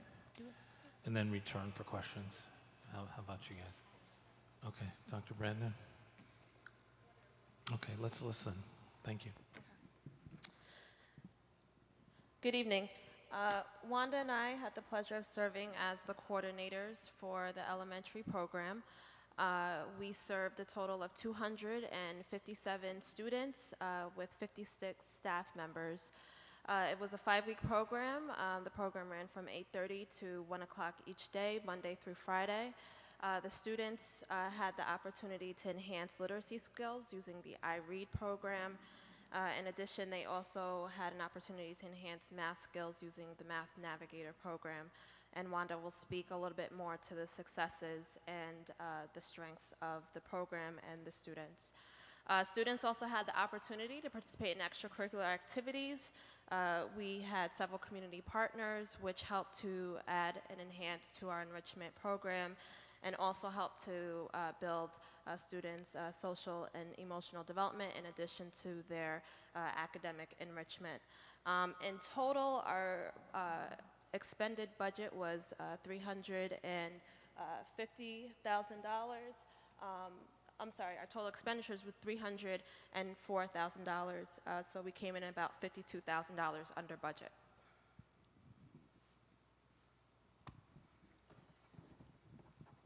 I want to give thanks to the board for actually providing us with a curriculum. This is something that we've been challenged with, and the summer school program had the opportunity to actually pilot the program before the beginning of the school year. In K through 2nd grade, we had the opportunity to use the Wonders program, and in that program there was a pilot program that we used called the iRead, and we used that from K2, and in grades 3 through 5, we had the opportunity to focus on another program, the Go Math, and the monitoring of oral reading. And as you can see on the graph there, what we had the opportunity to do was give students time, 25 minutes a day, 5 days a week, was the recommended time for students to work on the iRead program from K to 2. That was something that we really wanted to focus on. Unfortunately, we weren't able to actually give kids the 25 minutes per week, but it was something that we did start. In grades 3 through 5, students had the opportunity to work on another portion of the iRead program and the monitoring of oral reading fluency, and also the Math Navigator program. Thank you. Good evening. Slides, we have 2 more. Sorry. So using the Math Navigator program, you can see that students made gains based on pre- and post-assessment data. In regards to our attendance and discipline, we had an 86% average daily attendance rate and a few disciplinary issues as evidenced by our report and the presentation. Our proposed next steps We would like starting students at the end of the third marking period and increased transportation access points. And what we're referring to that is this year what we did was students had to actually go to the various schools. And we want to open it up and provide families additional opportunities to receive transportation by going to different stops, not just the actual schools. So this was something that the parents asked for. We brought it back to Ms. Turner-Wilson, and she said that we can look into that, and we're going to provide that for the parents. Additional stops, pickup stops. We're also going to we're considering providing a full-day program that includes enrichment of the academic opportunities, and we are investigating funding sources to support a full-day program that will support increased attendance and academic maintenance and growth. We also would like to increase the hours for professional development for teachers, time before student arrival, 3 to 9 hours, and additional teacher PD time. That's another thing that the teachers had asked that we can do, and we heard their voices, and we're going to provide them with additional PD time. We would also like to increase the coaching hours for math and for ELA. We would also like to have the coaches, this year the coaches didn't have the opportunity to come in as much. So again, the coaches along with the teachers said, you know, if we had more time, we can provide more services for them, and we're gonna make sure that that happens for next year. And the total, am I done? Is that okay? Sorry. Thank you. Hi, good evening. The Middle School Summer Start program was at Myers Middle School. It serves students in rising grades 7 through 9 who had failed 2 or more courses over the course of the academic year. It was 5 weeks. We ran from the 5th of July to the 5th of August. Monday through Friday from 8:30 a.m. to 11:30 a.m. Students received 90 minutes of ELA instruction, 90 minutes of math. We also provided AIS pull-out services for reading and AIS push-in services for math.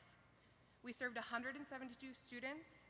We had 23 teachers, 1 library media specialist, a nurse, 3 teacher assistants, 4 hall monitors, 3 homeschool coordinators, a typist, and then Jesse and I serving as the co-coordinators.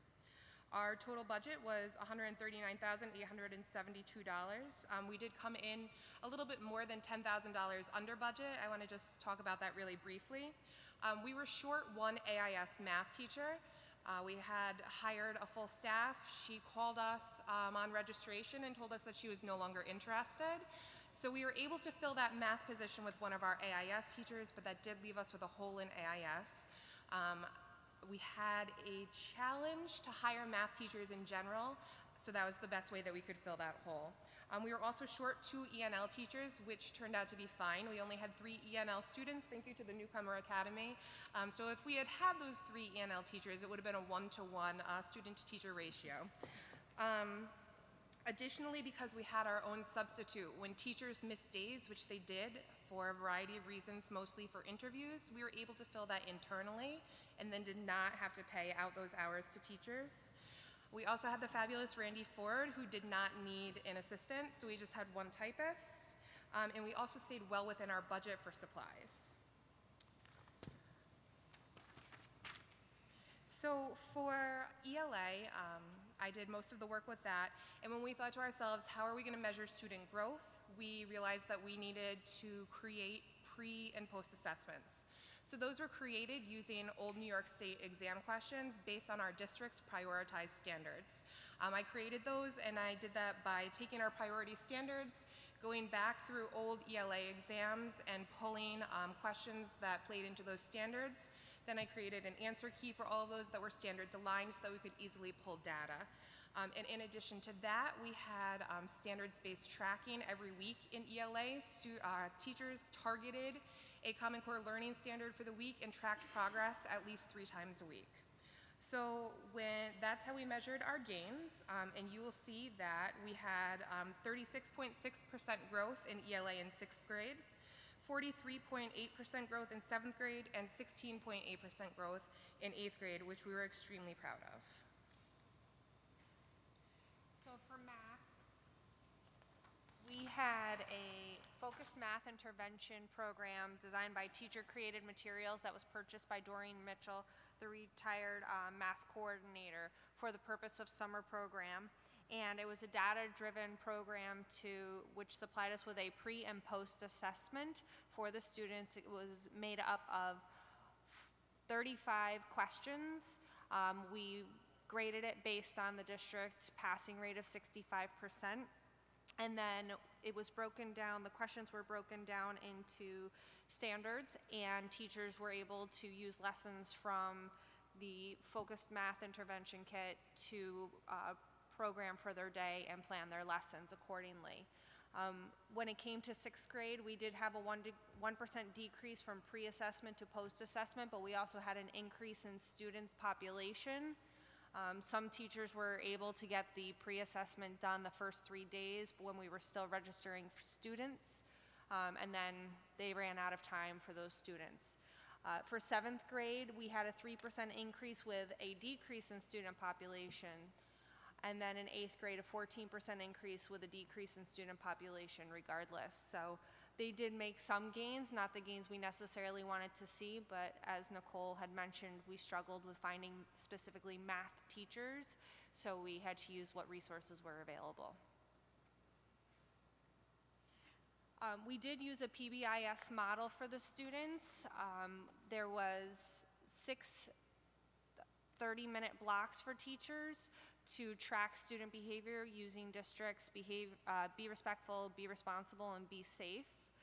The students were expected to get 14 out of 18 of their points per day in order to participate in the PBIS incentive at the end of the week, which was a simple going to the gym, the computer lab to use the computers, or outside when we had nice days. For 6th grade, 60% of these students on average were able to attend those incentives. In 7th, 65%, and in 8th, 67% were able to attend those incentives. So not at the 80% that the district wants to be, however, considering how well they knew their teachers and had to get to know each other, it's pretty good numbers. So when we thought about our recommendations for next year, we were given the charge to do some research and shoot for the moon. So that's what we did. And our strategies are based on that. So we also want to echo the idea that we would, what is the thing that we're missing that they just talked about? Okay. All right, so we'll come back to that. So we wanted to revise our schedule to have a more camp-like feel. There is research done by Halverson, Duke, and Brugger that is narrowing the achievement gap, and it discusses what a summer school program would look like for middle school. Some of the things that it talked about were more of a camp-like feel and having a real differentiation between the school year and between the summer learning program. And that is what we would want to focus on, is calling it a summer learning program versus summer school. Yes. Sorry, Nicole, for you guys to come here and to cite research, I know I'm using their time, we just have to applaud you. Unbelievable for going and doing that. Thanks. Just going and doing your homework and coming back, and thank you, thank you, thank you. Absolutely. So in order to create that more camp-like feel and contribute to a summer learning program instead of a summer school program, we want to focus on acceleration versus remediation. We think that the first way to do that is through project-based learning with teamed teachers of English and social studies, math and science in blocked classes. Doing that would provide students with more teacher attention, and it would also provide some of the discipline issues that we have this year. It would alleviate those to have that team-teacher model. Also, the engagement that would come along with that. Engagement is our first line of defense in classroom management, and PBL is research-based in providing that structure.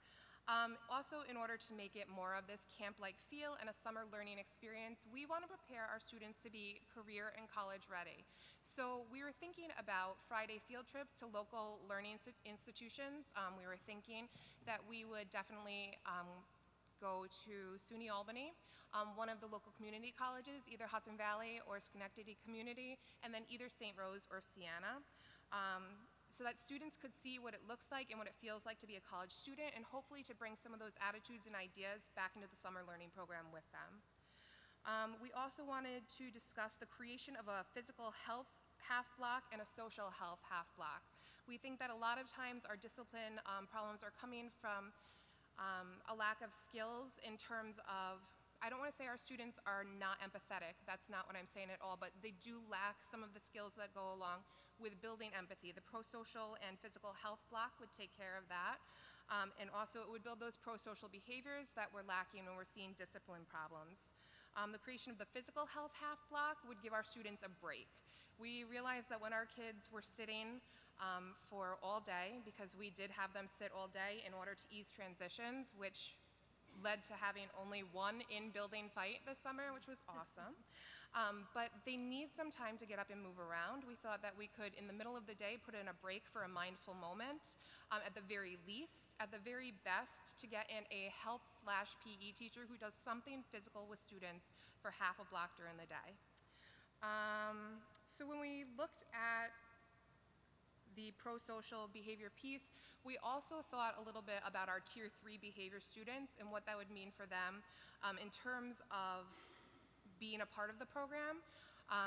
And if we were to keep our MAPS and our MAPS students in the summer school program, it would help with that. But if not, we were hoping that there would be wraparound services for them provided over the summer. So there is some budget impact for that. Were you referring to getting them done earlier, doing the professional development earlier? Is that what you were talking about? Yes. All right, and then the one piece that I'm missing is the professional development earlier. So we would want to hire our teachers earlier in the year with the hopes of being able to secure more district staff. We think that a lot of the behavior problems we had were because our teachers didn't know our kids, and it's important to know our kids. And to show them that they have a vested interest in our students' future, and our district teachers do that better than anybody else. So to hire them earlier and then have some curriculum writing opportunities during the school year so that when we start off, we're starting off strong and we're starting off with everybody knowing exactly what they're doing. So the budget impacts would be hiring a science and social studies teacher, which would be approximately $28,500, depending on the amount of sections and teachers we would need to hire. Also, the cost of a physical health teacher and a social worker for the social emotional piece, totaling approximately $7,500. Field trips and transportation would be approximately $5,000, and then the extra hours per day for the exception of Friday would be $19,500. So a total of $60,500 difference, or increase. However, we did go under budget by around just over 10,000, so it'd be more around 50. We also considered only half staffing on Fridays for those field trips. So giving teachers every other Friday off and having the field trips manned by homeschool coordinators, hall monitors, and then half of our teaching staff, which would also lessen some of that budget impact. Okay, thank you.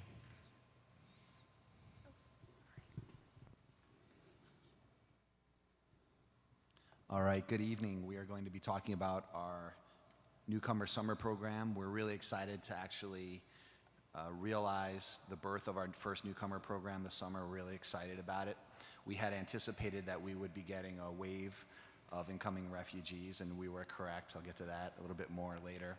So we designed a 4-week, full-day program for students kindergarten through 21 years of age, and we do like to always emphasize that it's not just K-12, but we have many of our children that are between the ages of 18 to 20 that typically don't get any services. They kind of fall in between the cracks and age out of the system, so to speak. So when we design this program, we always like to make it a point to say that it's K through 21, and we did have a specialized teacher for those children for this rendition of our newcomer program.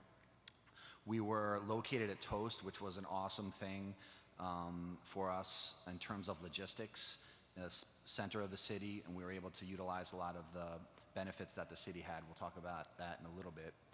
The focus was really twofold.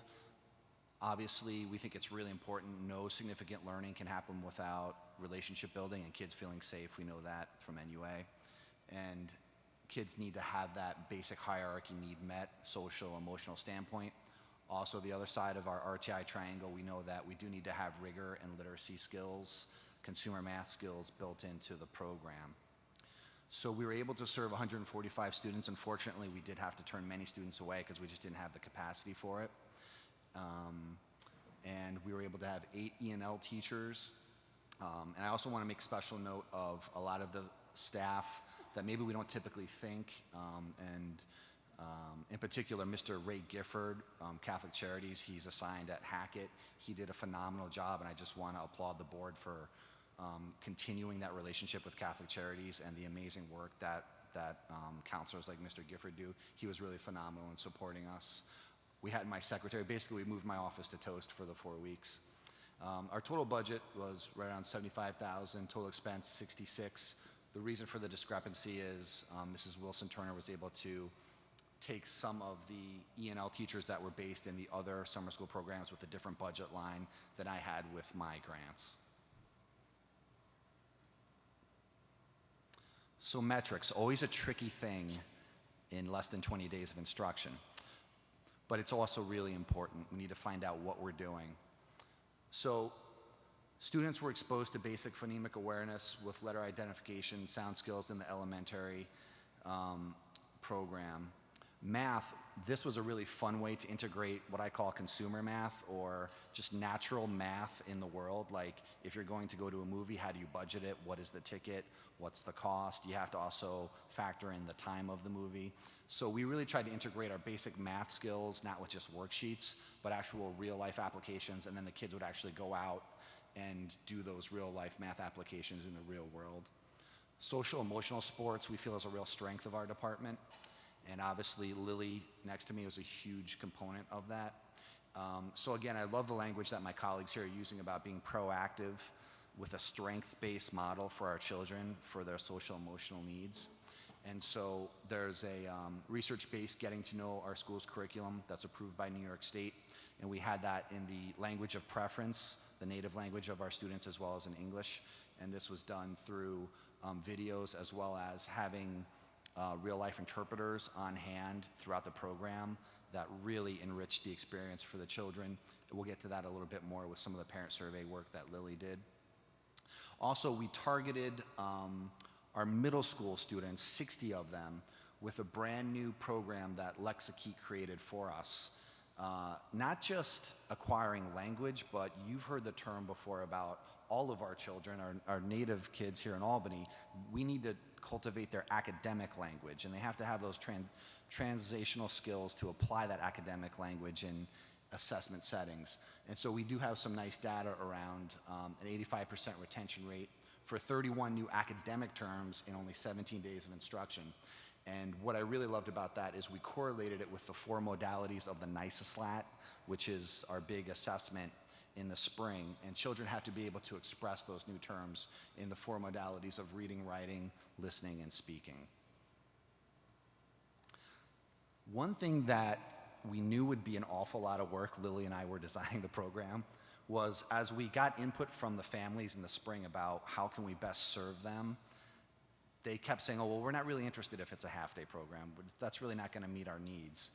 And we had to really stop our thinking and go back to the drawing board and say, okay, you know, we really need to think about how we can serve our students and our families and not have it be the other way around.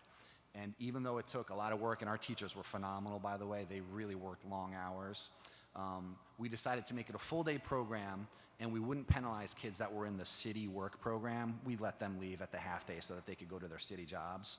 But what we found by making that choice was the attendance rate was really breathtaking, 97%. And as a matter of fact, we had many students that would come to school extremely sick, which was kind of an interesting problem for us to have. Our nurse, by the way, was phenomenal in the health office with us. So I thought that was a really great problem to have, where kids are coming to school and they're really too sick, and we have to say, no, no, no, you really have to go home. So we thought that was great. Lily did an awesome job with, you know, how do you quantify parent surveys for folks that don't speak English? It's not just like put something in the backpack and maybe the parents will fill it out. Typically, you have low return rates anyway with that. So Lily did a great job doing some parent outreach after the program, and she created her own survey with a scale of 1 to 5 on 5 questions, 5 being rated as excellent. And when we added up all the results in, we had a 98.3% score of excellent. And Lily, did you want to talk about some of the comments that the parents or advocates said to you? The participants are parents, community leaders, and volunteer and mentor. I always receive phone call during summer school, and I always thought when I gave up these survey questions, I would receive a negative comments. But my impression was they all gave me 5. And I was like, wow, that's amazing, and they're very happy, especially the ENL parents saying that their children get to know about their friends who speak other languages, which they're very happy about that, and parents can communicate with teacher. Especially in our summer school, most of the staff, they speak 2 languages or more, so we are able to communicate with parents. We have teachers who can speak Chinese. We have teachers who can speak Spanish. Me, myself, I speak Korean and Burmese, and we also have another teacher who speaks French and Arabic. So it is, we have a good communications and relationship with parents. And in terms of discipline, I think because we were able to relate and communicate with the children and the scale was more workable, we had a really high success rate, and we would do reteaching. Lily would reteach the children just like we do during the typical school year with our PBIS expectations. I love to hear the unity across the programs as I sit here tonight, because wow, when I hear the other programs talking about the 3 Bs, we talked about the 3 Bs with our newcomers and what the right way to walk down the hallway is, and having the child go ahead and reteach themselves on the right way to do it. And we had a great success rate. One child wasn't able to complete the program due to some other mental health issues. So next steps, in reflecting how we even think about summer programming, and I also want to commend my colleagues here for thinking in terms of summer programming versus summer school. We really need to think of it as an ongoing process rather than a finite destination at the end of an academic school year. So we're going to have our first summer school newcomer meeting next week, because we're going to, and I talked with Mrs. Wilson-Turner on this, we really need to think about calibrating ourselves once a month, regardless of what we think summer money might look like or programming might look like or staffing. We're just going to go ahead and plan it. So with that, we're going to have our first meeting next week, and we're going to meet once a month as a team, getting the feedback from what worked. And as I said before, we also learn a lot by what doesn't work well, and moving forward. And also, I actually really have to commend Mr. Hogan's department in terms of processing all of the paperwork to allow the field trips and POs to happen. It came fast and furious. And it was great to have the support of that department, but we're thinking about how can we make sure all that stuff gets planned out way ahead of time so that department's not stressed out in the summer and everything is kind of laid out for us. So we're really excited about that. We also heard from our parents that we need to have a continuing adult education component to it, basically adult English classes, so we're looking into that. We are going to move forward with a mini February Newcomer Academy. As I mentioned before, since July 1st to October 15th, we have over 250 new Ls registered to the district. I think I had over 11 just today. And we are also going to see if we can have our own coordinator so that Lily can go back to doing more of a home school coordinating job, and I can get back to my regular job and just support the coordinator. Thank you.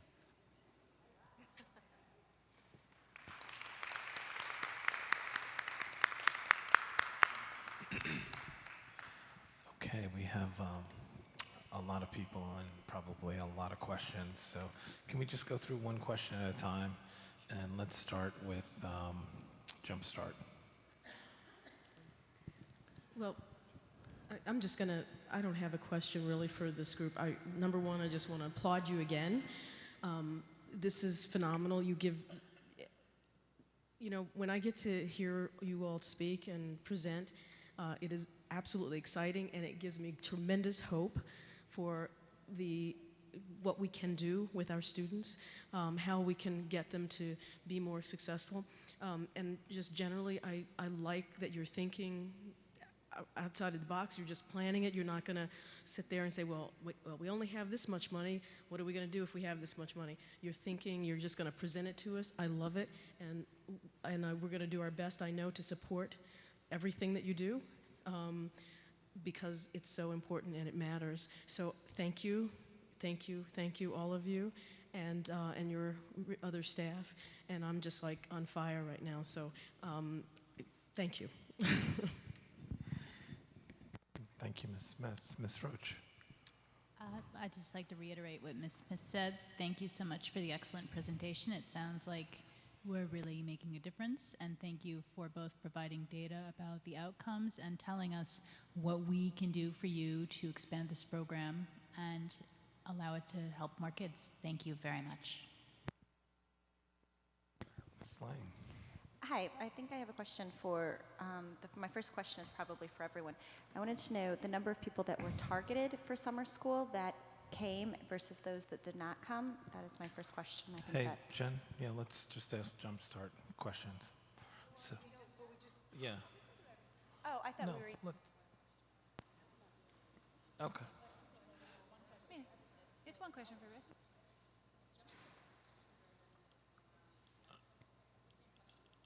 Yeah, it's the same question. No, they didn't. She has a question for let's hear from Jumpstart.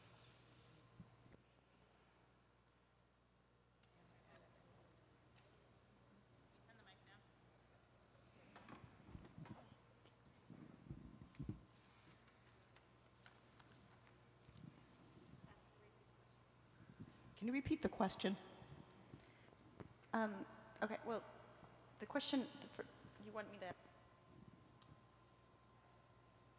Okay. How many children were targeted, and how many people did end up coming into the program? Melissa, Because you can grab a mic back there. it's my too. understanding that letters were sent home to parents saying we would like for your child to come. So I was wondering how many people responded to what percentage of children came to the summer school versus those that did not. Okay, I believe at the end we targeted about, hold on. No, that's not how many she tested. All right, hold on. No, all right. 53 screened. That's not it, though. No. All right. I believe we targeted close to about 95 students. Obviously, we would have liked to have targeted more. One of the issues that we did have was because of the late registration date this year for kindergarten. It was May 19th. Also, one of the reasons why you saw for our proposed next steps that we were going to change that up a little because we do want to maximize that enrollment. How many of the children in kindergarten did not go to pre-K? Were all of them not in pre-K? No, it's broken down on that. Yeah. Here, I read that, I'm sorry. So there's 35 new registrants. Can you just say that into the mic? Sorry, there was 35 new registrants. Okay, all right, thank you. And part of the problem with that as well, Melissa Hasty, Early Childhood Director, is that how exciting is that to say? Sorry. Thank you. Is that the rollover that occurred from pre-K to kindergarten did not include the off-site locations. So we were getting new registrants from Marva that were actually not new registrants. They were students that were attending pre-K in the off-site programs. And so, right, so when you look at the kindergarten new registrant data, it looks different, but that's because some of those students were already in our pre-K programs before. All right, thank you. Ms. Savage. I think the question is it?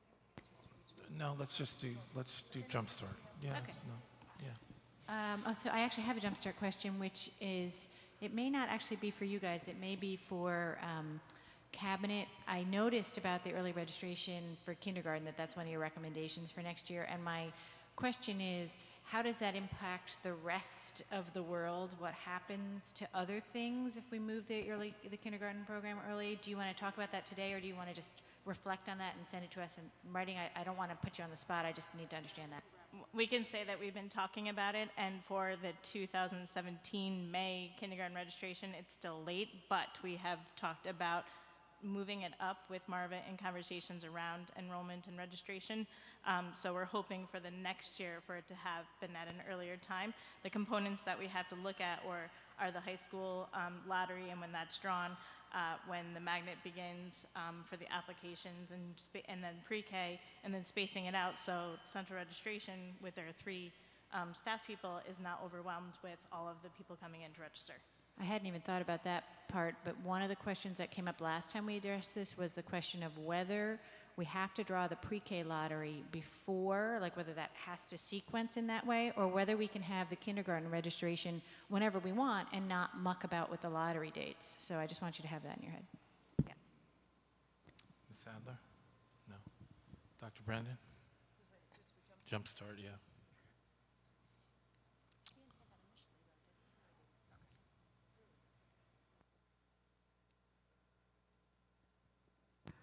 Mr. President, if you would just be nice enough to let me, I'll be very brief. First of all, I want to commend all of you for the excellent job you're doing. Secondly, I want to especially tell middle school how impressed I am with your enthusiasm, because middle school, summer school, as Tom's going to hear me repeat for, well, how long? This is my 8th year on the board. I think I've said it it's been a thorn in my side. So you gals are very enthusiastic, and I read your,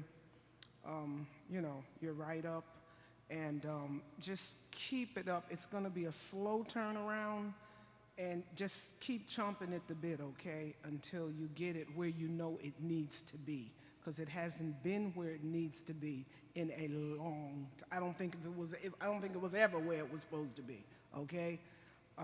I just wanted to say that. And all of you are doing a splendid job, and please keep it up. Melissa, just keep doing what you're doing. I noticed that all of you, except for Jumpstart, were under budget. And I'm going to ask a question to Jumpstart, and it'll apply to all of you all. But my question is, with Jumpstart, you were like $7,000 over.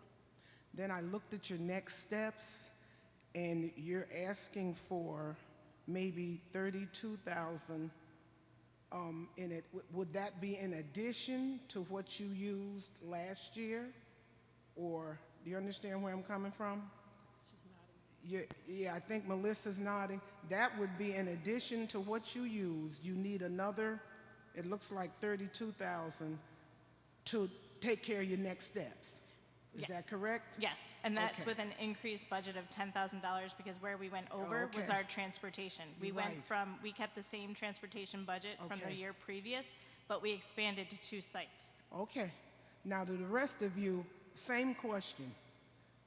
What you're asking for in your next steps, that will be in addition to what you used, right? I just want to get an idea budget-wise where you're going, that's all. Okay. Okay? Keep that in Thank mind you. when we Thank get to you. you. Yeah, thank you so much, but that's all I really wanted to know. And stay encouraged and keep doing a good job, that's all. Thank you, Mr. President, for allowing me to do all mine at one time. Thank you, Dr. Brandon. My Jumpstart question is there, and maybe it's there somewhere and I forgot it, but is there a follow-up? Like, how are you measuring the success of the summer program relative to fall entry for these students? Did they really get a jump start? So we have done some preliminary just conversations following up with students as we're out doing site visits. Lisa has gone to programs where the children have entered as kindergarten students and spoken with the teachers directly. And then a plan from here is when all the Lori Strong assessment data is done, K-2, is to pull the K data from Lynn Strang and look at the students that were in the program, that were in our program and where they started with the Lori Strong assessment data. But Lisa can talk more to what we found from the teachers.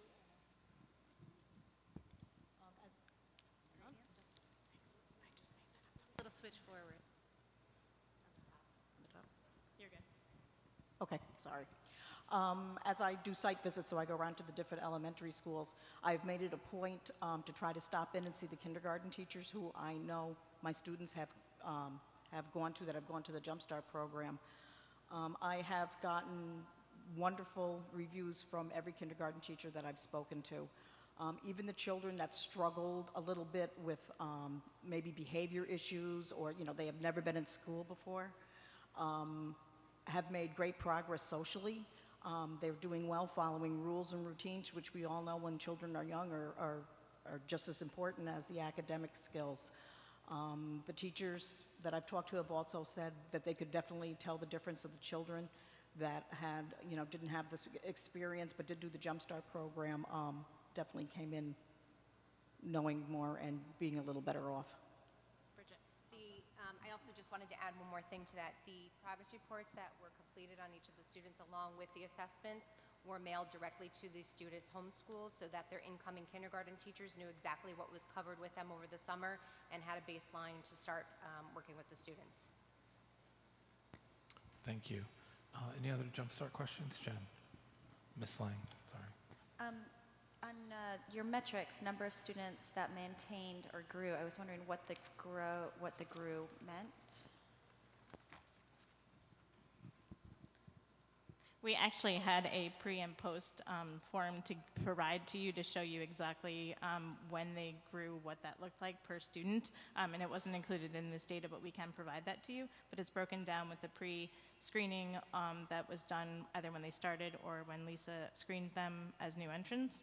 And then the post that was done just prior to the last week of program. So it's not like based on a percentage, or it's just each child is different?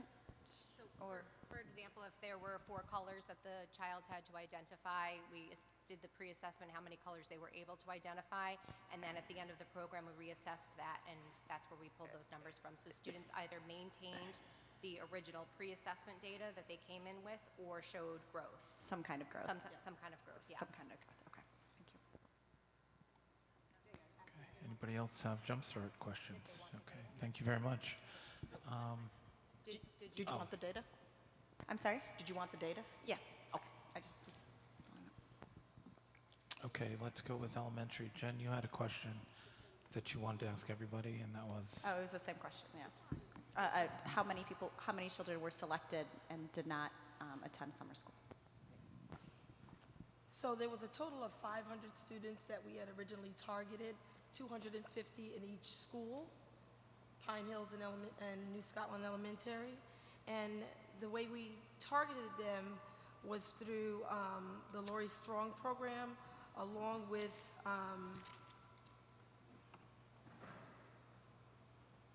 students who had scored the level 2, and to prevent them from experiencing the summer learning losses.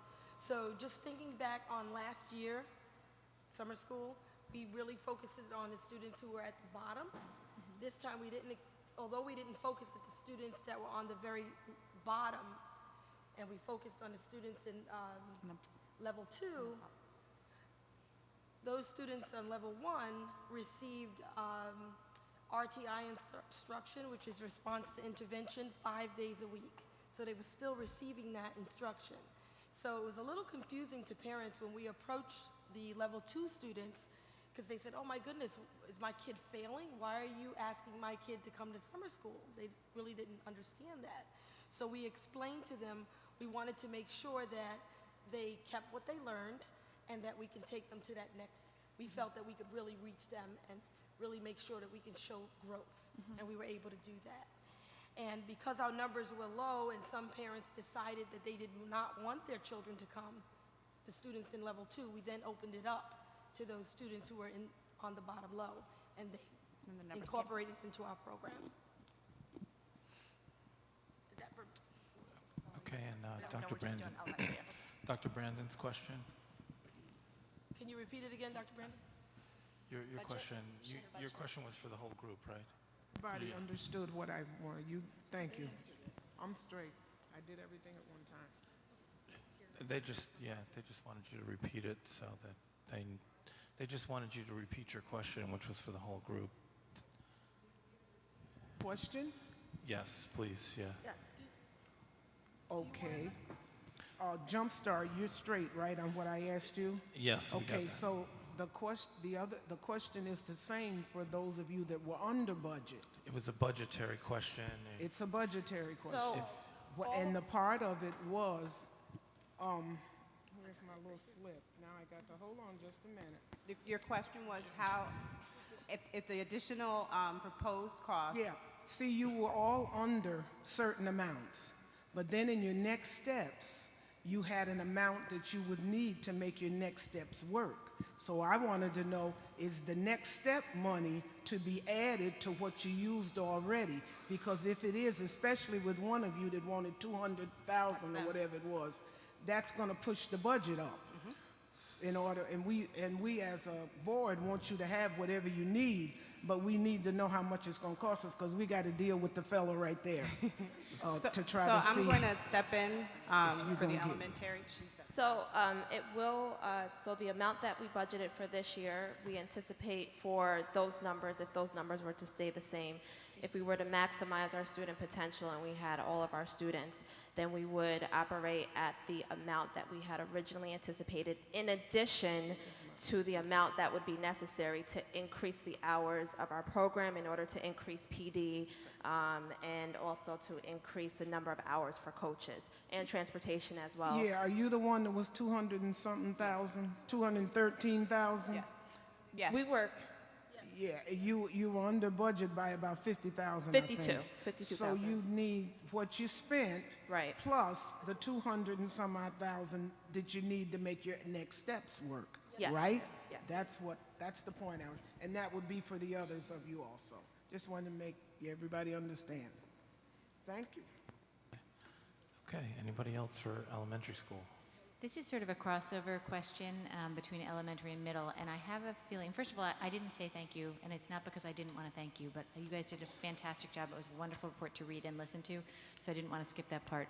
But when I compare the elementary costs to the middle school costs, even at this year's numbers, the middle school cost is per student, so I divided by student, is about 60% of the elementary school cost, but then you guys only asked for $60,000 more, and you guys asked for $228,000 more, and when I add those and divide by students, it results in the middle school program being essentially half the cost per student as elementary. And there's probably a really obvious reason to teachers why that's the case, but to me as a layperson, I'm like, how come?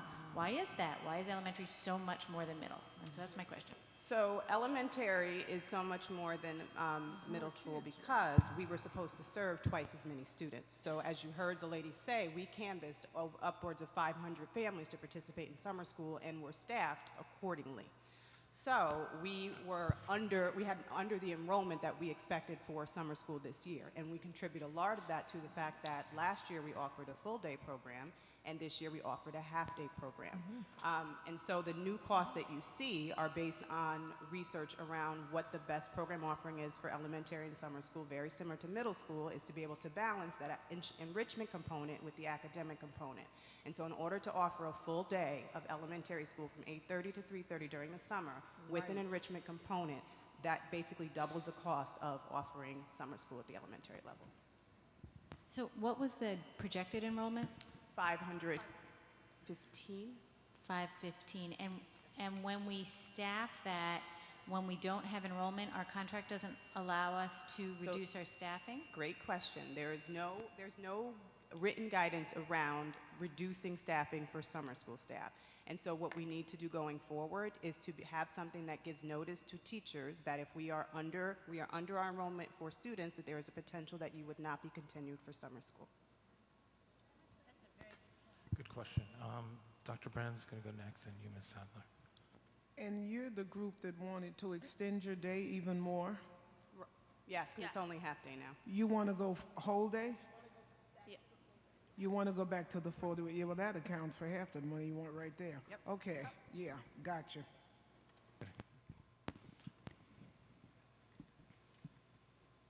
So I just want to, I have a question, but I have a clarification first on what Ann said, because I also had an issue about the numbers. So Cecily, so the $356,000 budget was for 500 and, We approximated that we could fit 225 students, K to 5 in each building, so 550 was what we projected. We So- got half of that, so the or 500. just under half of that. No, what I'm saying is, so the budget that was allocated, $356,551, was for approximately 550 students. So, okay, so I'm going to have to wait for a second question on around because I have a question about this. So I'm not sure as to why you would be adding the additional money on. Do you actually anticipate when you come back for budget that you are going, in other words, I guess the question is 550 a realistically attainable number for elementary summer school? Yes. I mean, you're going to be able to get those kids in their Yes. seats? Yes. And if you look And at if we don't- And do you anticipate that when you budget for this year for the 2017 summer school, that the clause or whatever is needed in will be in there so that we do get the savings? That is what we would do. So we would still, our intention is to be able to serve a certain number of students from each of our elementary schools. 250 seats would not, that's like 2 or 3 kids from each grade level, and that doesn't really help a school building. So our intent is to have a significant representation from each school building. Like, schools were complaining when we said they could only give 11 from each grade level this year. But we really believe that families chose other options that were full day over Because a of the full half day day, option. okay. And so we would be able to fill that if it was full day. All right, great. If you note yeah, let me just stop in here for a second. The number of staff is 56, so it's like a 1 to 5 Yep. teacher to student ratio. So Well, that's- not all teachers, but staff, but yeah. Yeah. Right. Questions over there? About 1 to 8. Mr. Bruce, just as a reminder, just to go back to Ms. Adler's question, we used to have elementary school, summer school at every school. building, yeah. So 550 is a very low number. Yeah. So if we really were doing it back like we had before, it would be probably double 550, just as a reminder of what we had done in the past. Yeah. Do you want to go with your second one? Yeah. So my second question is more of an apology because I don't understand the elementary school chart. And if you could just tell me on it's actually in the CSDA summer program, the sort of overlay document, and it's the one that has the pink on the top and the blue on the bottom. And I apologize for not understanding it, but what does the summer school progress as identified in iRead, what is the blue and what is the pink? Or red and blue, what you have up there? I have pink on my computer. It's pre and post. So the blue would be the level at which the students tested when they came in. So that would be their pre-assessment data. And then the red shows the level of growth for each grade level. Okay. And so the red shows for each kindergarten, I got it, for each Alicia. grade Okay, level. how great. they went. Like I said, I just did not understand it at all. And then the other one for grades 3, 4, and 5, so your left side shows where there would be growth as well as loss Right. So what happened in 5th grade is we didn't have along the y-axis, I should say. along right? the y-axis, right? So that would be their oral read and fluency. They did not have a mirrored assessment, so the pre-assessment that they did was different from the text that they used when they did the post-assessment. So that's the post-assessment That was the that's on there? post-assessment, right? So that was an assessment error. We're not necessarily sure if that necessarily denotes that they didn't make progress. We just okay. need to improve the assessment methods. So the sort of stark loss, this sort of quote-unquote loss for 5th grade, Alicia, might just be some weird sort of Right. testing thing. Exactly, yes. Next time you don't have to give us a chart then if it's not the beginning and the end, but maybe just an explanation. No, Or it's the beginning and the end. What Alicia's saying, The educational ease is a mirrored assessment, and that means the student gets the same level and type of text when they start the assessment and the pre-assessment as they get in the post-assessment. What we believe happened in the 5th grade, because we were using new materials, was that the pre-assessment was not as difficult as the post-assessment. So the reading level of the text that students were expected to demonstrate fluency on was much more difficult than what they took their pre-assessment on. So the recommendation, because it's such a small window of time that we're in summer school, is that instead we offer the same level and type of reading passes that we do from pre and post. I have is there a, you know how in NWEA, as you do it, if you get something right, you then go on to the next thing? Is there a reason why that isn't the kind of testing you're doing in the elementary summer schools? So that, I guess my question is, because that would allow you, if you've stopped the loss, they wouldn't go on to the next page once it's too hard and they get it wrong. Do you know what I sort of So asked? the challenge we had was we only adopted new resources for K-1-2 in the elementary ELA programming, and so the resources that we used for 3-4-5, we didn't have assessments that were the same as the elementary. So the closest resource that we could, or assessment that we could use to measure progress would be fluency based on the standards that we were focused on. And so as we move forward with all the pieces, then we should be able to do that. So it's not, the fluency measure is truly a pre and a post. It's not a responsive assessment. Ms. Lang. I just have a question. Has there been metrics from the NWEA, I know they're just recent out, from the students that went to summer school that they didn't lose anything from their NWEAs this fall? Because we do know that that's when a lot of the regression happens. So I was wondering if you have been able to collect the data from those summers to school days. We do have that information. We don't have it right here with us, but we can get that information for you. Actually, we can get reading, but not. What she's speaking about is our NWA assessments fall compared to how the students left, right, Jen? So what has to happen, that has to be done by our statistician. Yeah, but we can get it. We can provide it. So what he's going to do is he's going to take, he already has the rosters from elementary summer school, and he'll create a control group of students who are of like students who did not attend summer school, and then compare how those students did in the spring and the fall, and we'll have that information. So we should be able to do that for elementary and middle school to be able to provide the information to see if we stagnated any summer loss. Great, thank you. You guys over there, good? Okay, anybody else for elementary? I do have a question. So you're asking for quite a bit more money. I mean, obviously the full day is important.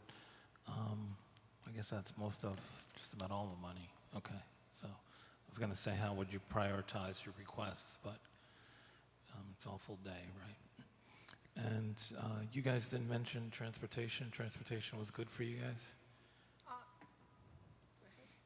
We wanted to increase the access points to remove any possible barriers. There were some parents that reported they had transportation difficulties because we picked up from homeschools. We did make some accommodations, but increasing would probably increase enrollment and registration. Some more stops than just homeschools? Yes. Okay, and that wouldn't add extra cost? No, because that's why we were under budget, is we reduced the number of access points this year as compared to last year. So between that and the number of staff that we weren't able to secure, that's where the difference in budget versus expenditures came up. So we should be okay to cover our transportation costs. So what you're saying is that was under budget, and if we go back to more access points, we'll just be on budget around transportation. Okay, all right. Thank you. Thank you very much. Wait, I have a quick question. I know that you're expanding for full day. Was there a relationship between the Boys and Girls Club that the schools were going to do the academics in the morning and then the students were going to go to a Boys and Girls Club or another facility in the afternoon? Am I remembering something or not? Boys and Girls Club is through our 21st Century Grant, which requires full participation, so students weren't able to go to our summer school program and then go to Boys and Girls Club. Traditionally, the YMCA will do that in their summer program offering, but because we were off-site for the program, we didn't feel like transporting them back would be beneficial, and the Y actually did an academic and camp-based summer program this year to accommodate the students who stayed on site with them. So that also impacted attendance. If I could choose a YMCA program or Boys and Girls Club program that was full day versus a half-day summer school program, I was going to be a family that signed up for the longer day option.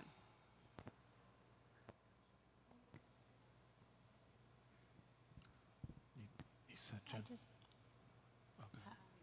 I just wanted to pipe up on that and say I think it would be very important for next year to try to partner with some external agency that can offer that extended day for these families. You mean, so if they're trying to go to full day, you're saying if we don't go to full day, they should have a partner, or if they... Incorrect. They're trying to go to full academic day, like the 9:30 to 3:30 or 8:30 to 3:30. And I'm saying, if possible, it would be great to partner with an extended a partner who can get you through the 5:30 for working parents. Okay, gotcha. Okay, is everybody set on? Okay, and we need more time. 15 minutes, is that enough, or? Okay, let's make a motion to extend by 15 minutes. Ms. Roach, second by Ms. Adler. All those in favor? Okay, that's Roach, Lang, Savage, Adler, and Bruce. Opposed? Abstaining? Smith and Brandon. Wait, did you change? You're abstaining? Pardon me? You're... Yes, I'm voting yes for more time. I was just... Okay, gotcha. You counted me already. Let's move on to middle school questions. We can start with Jen's question. Hi, how many people were targeted for middle school versus how many people attended? So we were budgeted for 205 students across all buildings, including fifth graders moving on to sixth grade. No, I'm sorry, sixth grade moving on to seventh grade in the elementary buildings, as well as ALC and all the middle schools. We reached out to all the guidance counselors at the beginning of June. They came back with 220 students, and that was without any elementary input at that point. It was North Albany, West Hill, Myers, and Hackett. We were also getting phone calls from out-of-district parents asking when our registration was, and we expressed to them that we already appeared to be full, to certainly come to registration, but their child may be put on a waiting list. Right before registration, the numbers dropped significantly to approximately 180, and we had very few that did not come that were required to, because the guidance counselors in this district are phenomenal, and they hunted down parents. They went to homes, they had papers signed, and it was remarkable. So we ended up with, I believe the enrollment was 172. One thing that we did want to piggyback on, this is what we forgot earlier, and we're coming back to it, is that we did want to start, I don't know if warning is the right word, but letting students know that they were in jeopardy of going to summer school after the second quarter, so that we had more preliminary numbers and students could earn their way out of the summer program. So that we had less of a surprise at the end of the school year. So to let them know at the half-year point that they were in danger of attending the summer program, and then maybe that would be the impetus for them to then pick up the pace a little bit. But isn't the summer program an opportunity?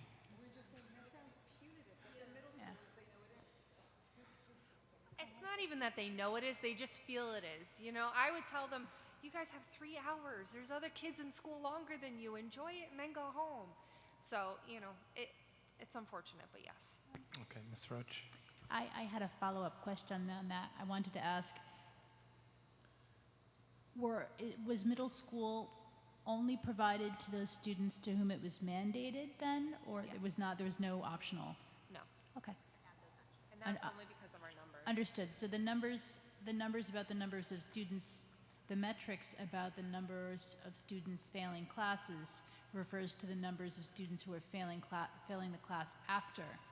After summer school. So everyone at the beginning was failing at least 3 classes. Correct. Okay. Thank very much.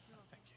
And there's Dr. Brandon's budgetary question. Is your expansion of your budget relative to the actual expenditure or the budget from last summer? The exact actual expenditures, so it's Okay, an actual increase from the actual. Okay, and did you want to add to that at all? I don't think so. No, okay. Any other middle school questions? Ms. Sadler? First, I feel remiss for not thanking you personally like everybody else did, but I thought the clapping in the middle did the trick. So thank you. For those who've been here before, you know we've often talked about the difficulty in summer school presentations, and just thank you for making our jobs easier. The question about middle school has to do with the mandated failing classes student. Since I know in the elementary level we've talked about actually not remediation, but also, or advancement, but also stop loss. It seems, even as a layperson, that it would make sense that for middle schoolers, that there's a group of middle schoolers that could be identified for whom there is also a concern about loss over the summer without some sort of intervention. So while I really appreciate the small numbers of dollars that you're seeking for next year for the budget, I'm wondering if when you figure out the numbers that you're looking at, you might take into account not just the kids who are failing, but the kids who are sort of on the edge, in those what we call the level 2 sort of edge, because maybe the guidance counselors can help figure out those for whom there's that there could get greater growth once they come back in September if we're able to stem the loss in the summer, because I would like to see the numbers increase. And the reason I say that is, it's not that I think more kids are failing, it's just being in the district as long as I have, 205 or 220 still sounds like a small number. Not maybe the others aren't failing, but 220 kids out of all of our middle schoolers seems like a small number of kids who could use summer school programming from us. And I wonder if you could kind of, in some sense, look at that. So, I mean, if you think about our 2 big middle schools, and even adding in North Albany, I mean, I remember serving breakfast at the honor rolls, and then I know what happens when we get to the high school. So again, you guys are wonderful, but maybe go bigger, even just slightly bigger, because what you do does work. And again, if let's say it works, so we talk 60%, not the 80% when you're looking at the numbers. A bigger pool, 60% is more students in raw numbers. So it's just my suggestion.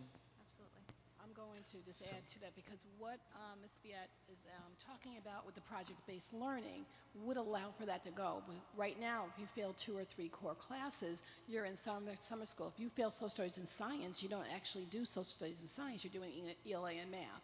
So by doing the project-based learning, it's going to deal with the skill sets that you're missing, that's why you're failing. So that will be able to allow for those bubble children to be in the project-based learning. So that is going to be the emphasis that we're aiming for middle level. The numbers could go up, so.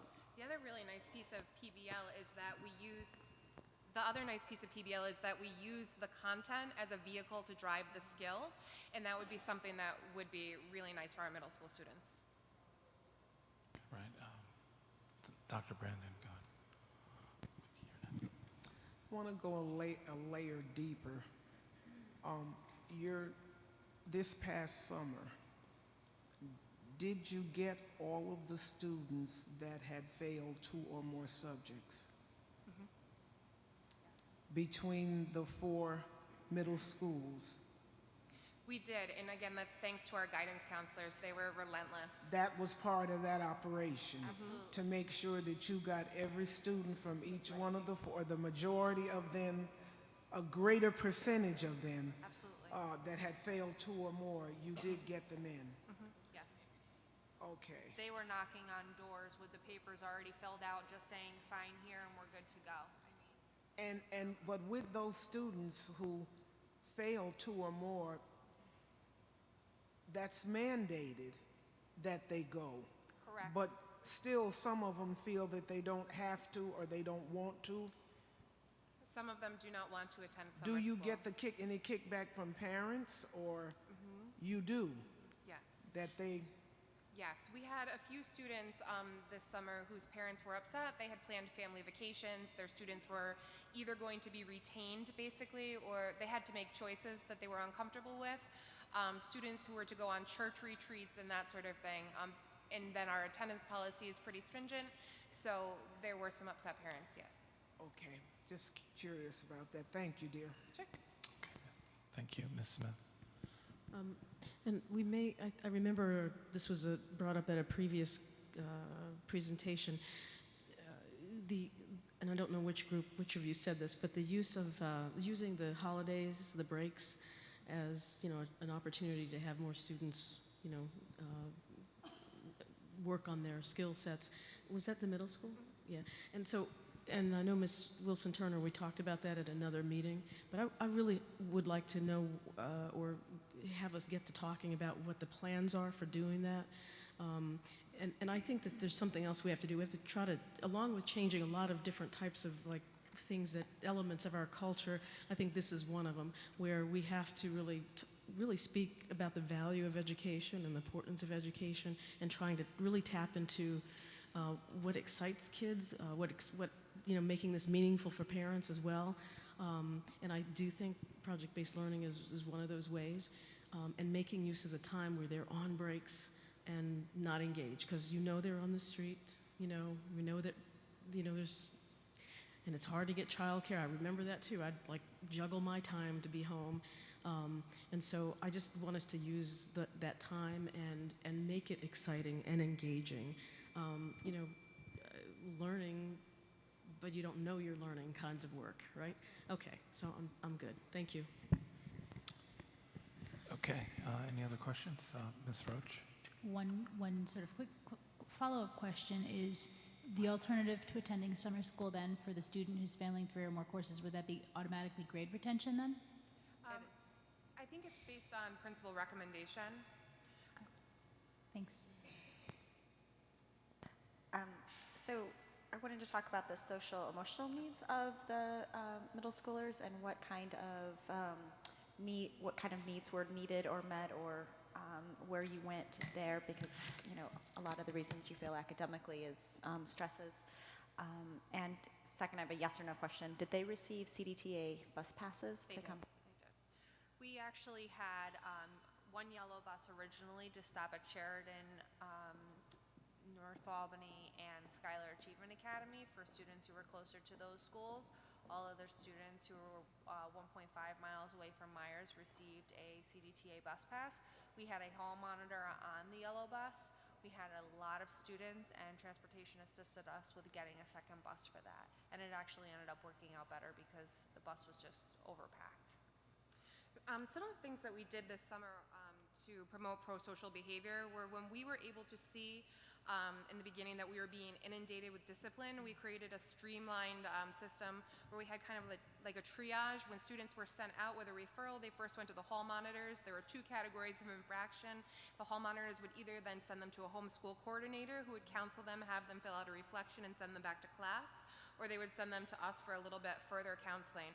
And we were able to see by the end of the summer that there were some students that we were working with. We were manning them with the vocabulary and the things that they would do in the future should they be in the same situation. And we were able to see some turnaround in some kids by the end of the summer.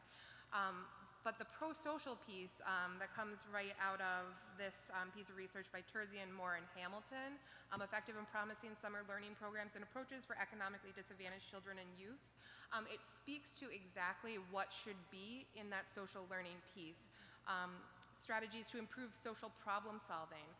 In the common planning teams that I am facilitating at the high school, that is one of the skills that we're still targeting there, is that problem solving.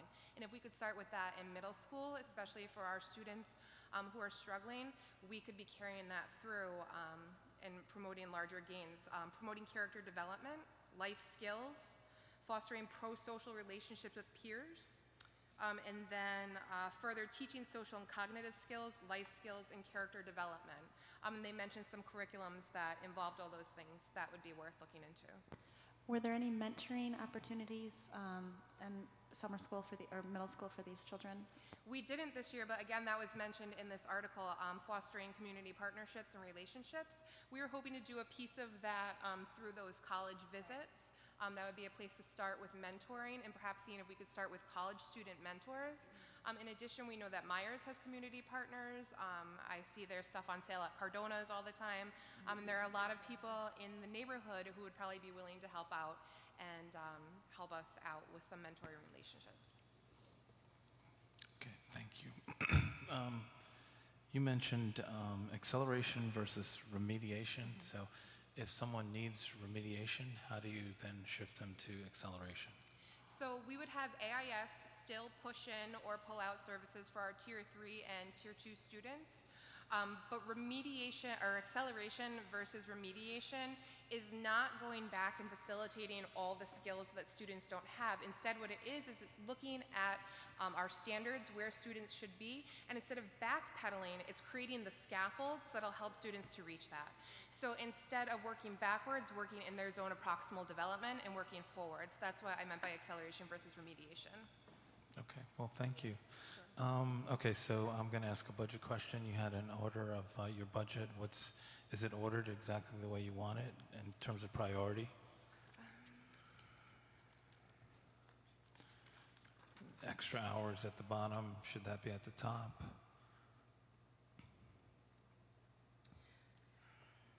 That's a really tough one. So Fridays, the reason that the extra hour was added is because Fridays is not an academic period in the classroom. It's when they would be going on those college visits, and attendance is still mandatory on Fridays. Y'all are going to be coming with us to look at colleges because that's what we do here. But the additional hour was to make up for those Fridays. So yes, that would still be necessary. Well, so I was saying, can you prioritize your budget requests? Not necessarily now. Why don't you do that for the future? All right, thank you. So we need more time just for E&L enlisted. Anybody else have questions for middle school? Okay, so we need more time just for E&L. Does anybody have specific questions for E&L? Yes, we do. So make a motion for 10 minutes? Okay, 10 minutes. I'll second. Okay, if you don't vote for this, you can't ask a question. Okay, so 10 minutes, Ms. Roach. I'll second it. All those in favor? Okay, it's Smith, Roach, Lang, Adler, and Bruce. Oh, did you vote for it though? Okay. And opposed is Dr. Brandon and Ms. Savage. Okay, go ahead, Ms. Roach. I don't have any questions. I just, other than praise for the program and excitement about that program potentially being a year-round. And it's so nice to see you again, both of you, and just optimism that this can become a year-round program. And if Bethany Bump were here, thanks to her for doing that excellent article on your program this summer. That's it. Thanks. Thank you.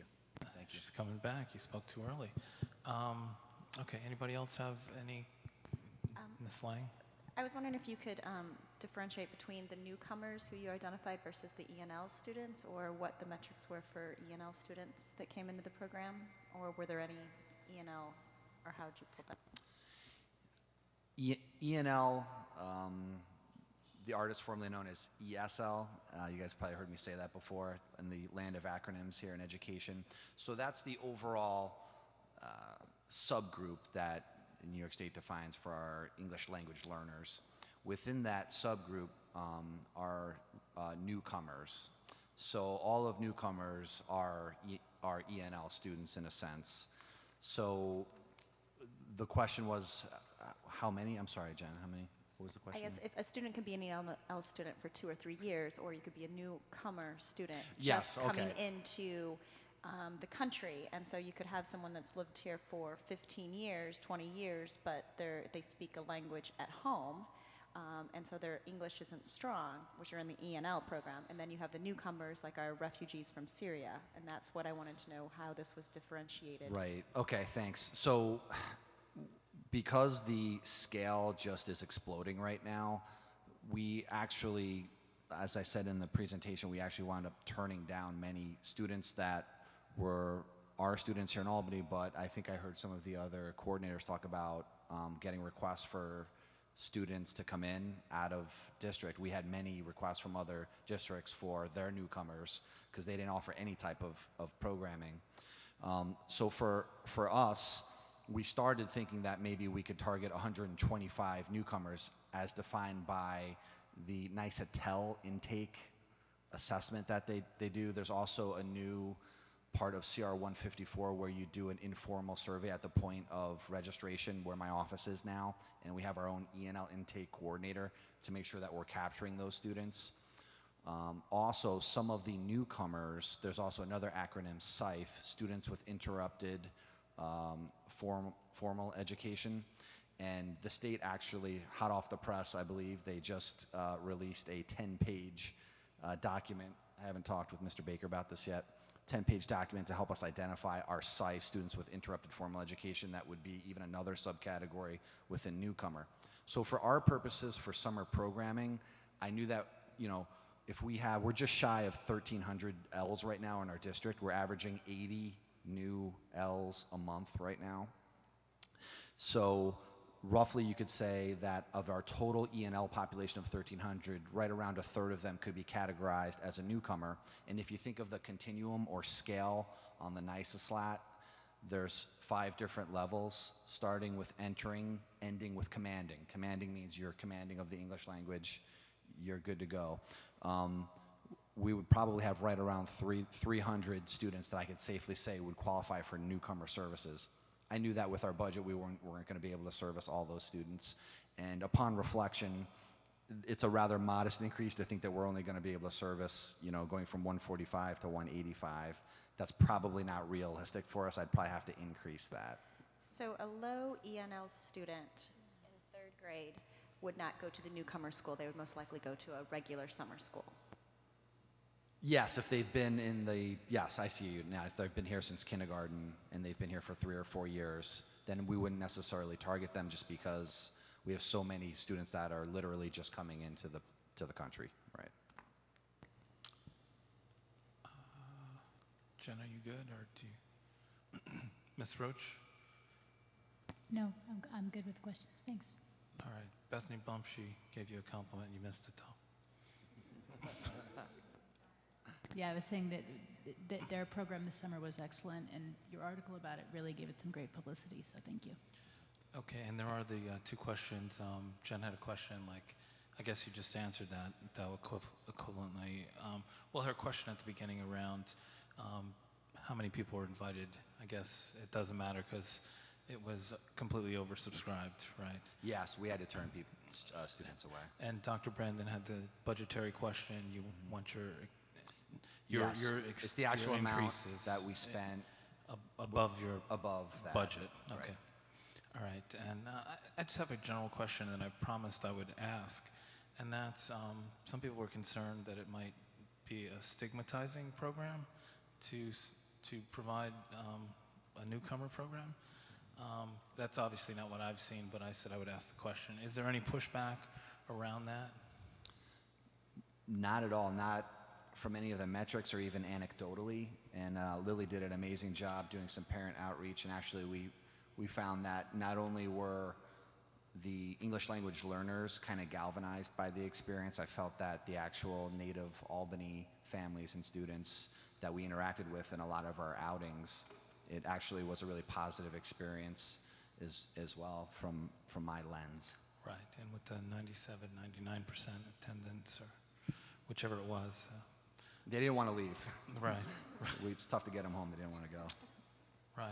Well, just to ask the board, any questions for anybody before we, nope. All right, great presentation. Thank you. It was obviously very long, but it's like night and day from the last time we heard about summer school, so thank you very much.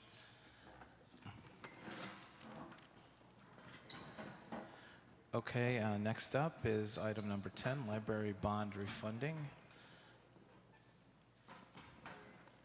Mr. Hogan.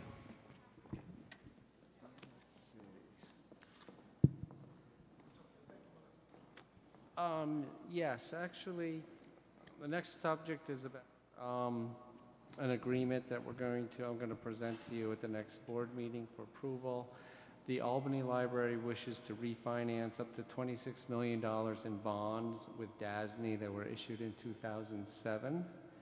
And the district, this is similar to what the district has done in recent years. We've done 2 or 3 major refinancing.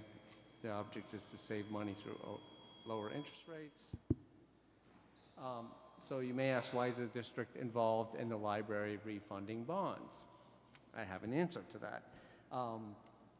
The district actually computes the library tax bills. We issue the library tax levy, and we collect all tax payments for the library. The new financing agreement will require the district to remit all library tax collections directly to a financial institution designated as a trustee for the library. So historically, and this year, we collect their taxes, we remit payments directly to the library. The refinancing with DASNY, who has the original issue bonds, and new requirements of DASNY are saying we want to receive all the money directly from the source, from the school district. They will take the bond payments and then they will forward the rest to the library. So that's going to be essentially our change in our agreement. So lawyers got involved in this. What I just explained is 10 pages single-spaced at this point. And it could grow, but I think that's it. And then the other thing in this agreement, we have to make certain declarations, such as that we have the authority and power to execute and perform the obligations we're agreeing to, that we can execute and deliver in such a way it will not violate or conflict with law. The agreement also constitutes a binding obligation of the district, essentially to pay their trustee instead of them. And we have to declare that there's no litigation pending or threatened against the district that would prohibit us from levying the taxes and collecting them for them. So we will present to you for your approval at the next board meeting an agreement to that effect that's about 10 pages long. Thank you. And so the last refinancing we did was not a full refinancing. This is going to be similar to that, in that they issued new bonds and they used the bonds to pay off the other bonds, but they didn't actually pay off the bonds all at once. So there's 2 funding streams, right? We pay, they pay. In terms of the bonds, no, it's actually going to be much simpler than that. They're essentially calling back bonds at the 10-year mark, give or take, and they're refunding new bonds at lower interest rates. Our only role is we already levy their taxes and collect all their taxes for them. Okay. Our role is simply to continue doing that, but instead of sending them all of the tax money, we're going to send it to their trustee designee, which is a financial institution, of all taxes collected, not just the bond payments. Right.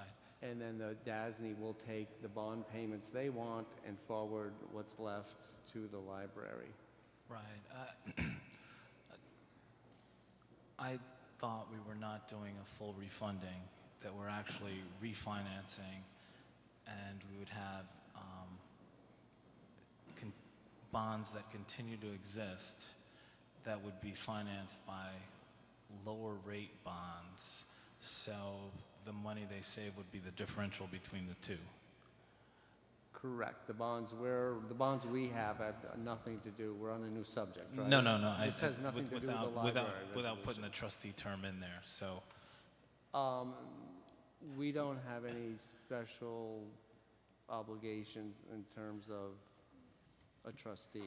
Okay. I think this is a new DASNY thing that they're starting to do with the library. So my question, and let me just ask it more specifically, is that are we actually paying down and fully refunding the existing bonds, or are we creating lower interest rate bonds that offset the higher interest rate bonds, and both bonds will still be in existence? No, we're calling back. We're calling in refunding. Refunding. Okay. Technically, it's a refunding. and then issuing new bonds, brand new bonds. Okay. Okay, all right, thank you. Does anybody have any questions here? Bond refunding? No? Okay. All right, board member items. Does anybody have board member items? I do not.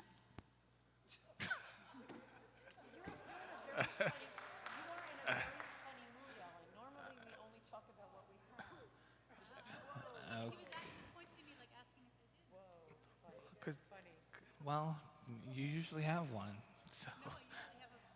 Okay, board committee reports? None since the last, for facilities, right. No, okay, other business items? Dr. Brandon? Sorry. Sorry. I know you're all ready to go home, but I got a couple of things. I got a couple of things here. Okay, number one. Number one, and she's gone. She can't give me what I wanted. Candy, she's gone. Yeah, so we'll leave that.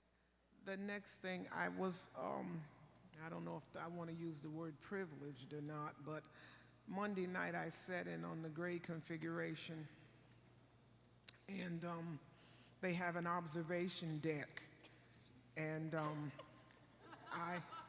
I sat at the observation deck, and at the conclusion they wanted comments from the people in the observation deck, and I refrained from saying anything at all. I just asked, about, I don't even remember now what I had, something not significant. But the point I want to make tonight to you all is, when they went around the table and everybody introduced themselves, I was a little disappointed because the face of that committee still does not represent the way it should. And I don't know what the problem is. I don't know whose lap it's in. But I only counted, I think, 4 parents, and 2 of them they were employed by the district, and the other 2 were not.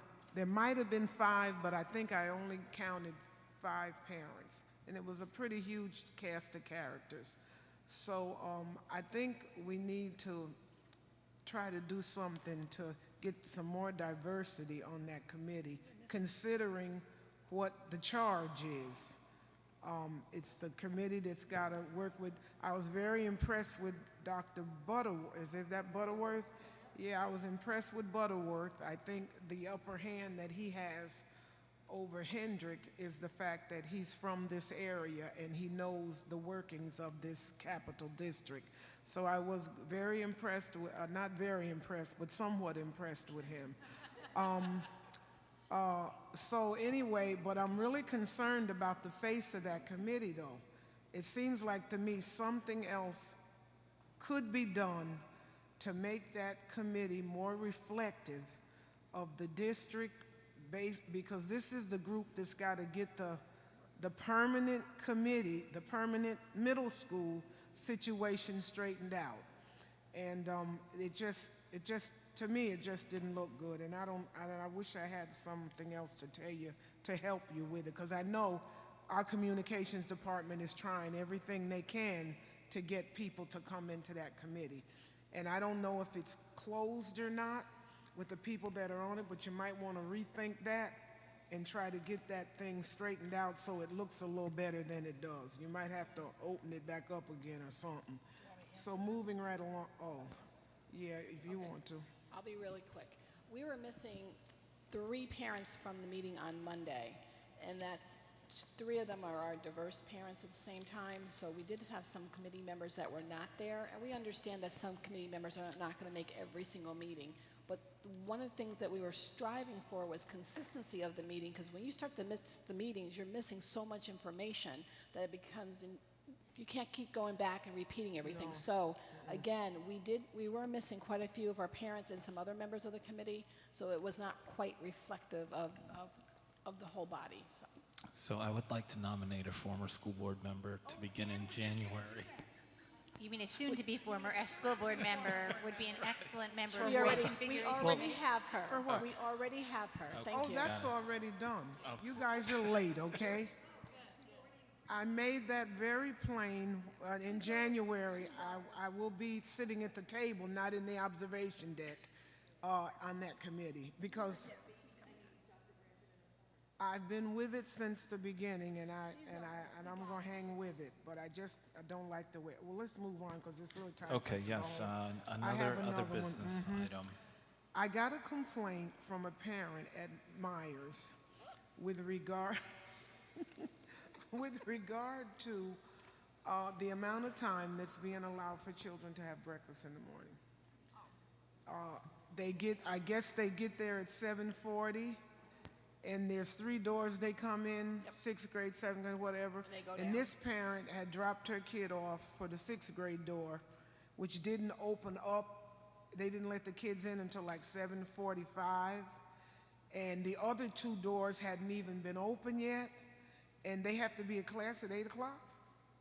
Yes. So, I don't know, you might want to look into that. Also, Kids, just breakfast, they can have breakfast all the way up until 9:45, 10 o'clock. So if you get to school late, breakfast is available, hot or cold. It's there to 9:40, between 9:45 and 10 o'clock, and that's been established so for they can years. get in between those classes and get Yes, something to they eat can if they're hungry? Well, if they're hungry, we don't like them taking the classrooms because it talks about the bugs, but we actually have them go down and eat right in the cafeteria. So if a child is really that hungry and got there late, they get a pass to go down. The other part of it is breakfast is supposed to be a 10-minute window. We've never had a 10-minute window. We start breakfast around 4:15, and we get them in there, and they're still eating when the 8 o'clock bell goes off, and we start scooting them up out of there. Usually by 8:05, 8:10, they're clearly out, and if you get in there after that, you still get in there, but we just ask that you have a pass from your classroom. Okay, this parent kind of thought that you need to rethink it to 7:30 to give them plenty of time. Now, I don't know how you're going to do that, but that's what they Listen, said. they do not need any more time to eat. I told them I would bring it to you. Yeah. Okay. And the last thing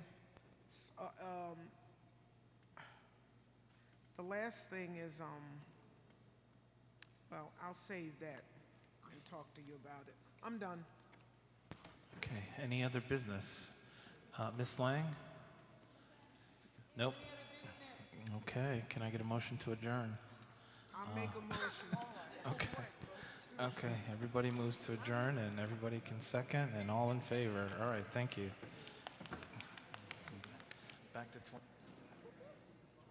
Yeah.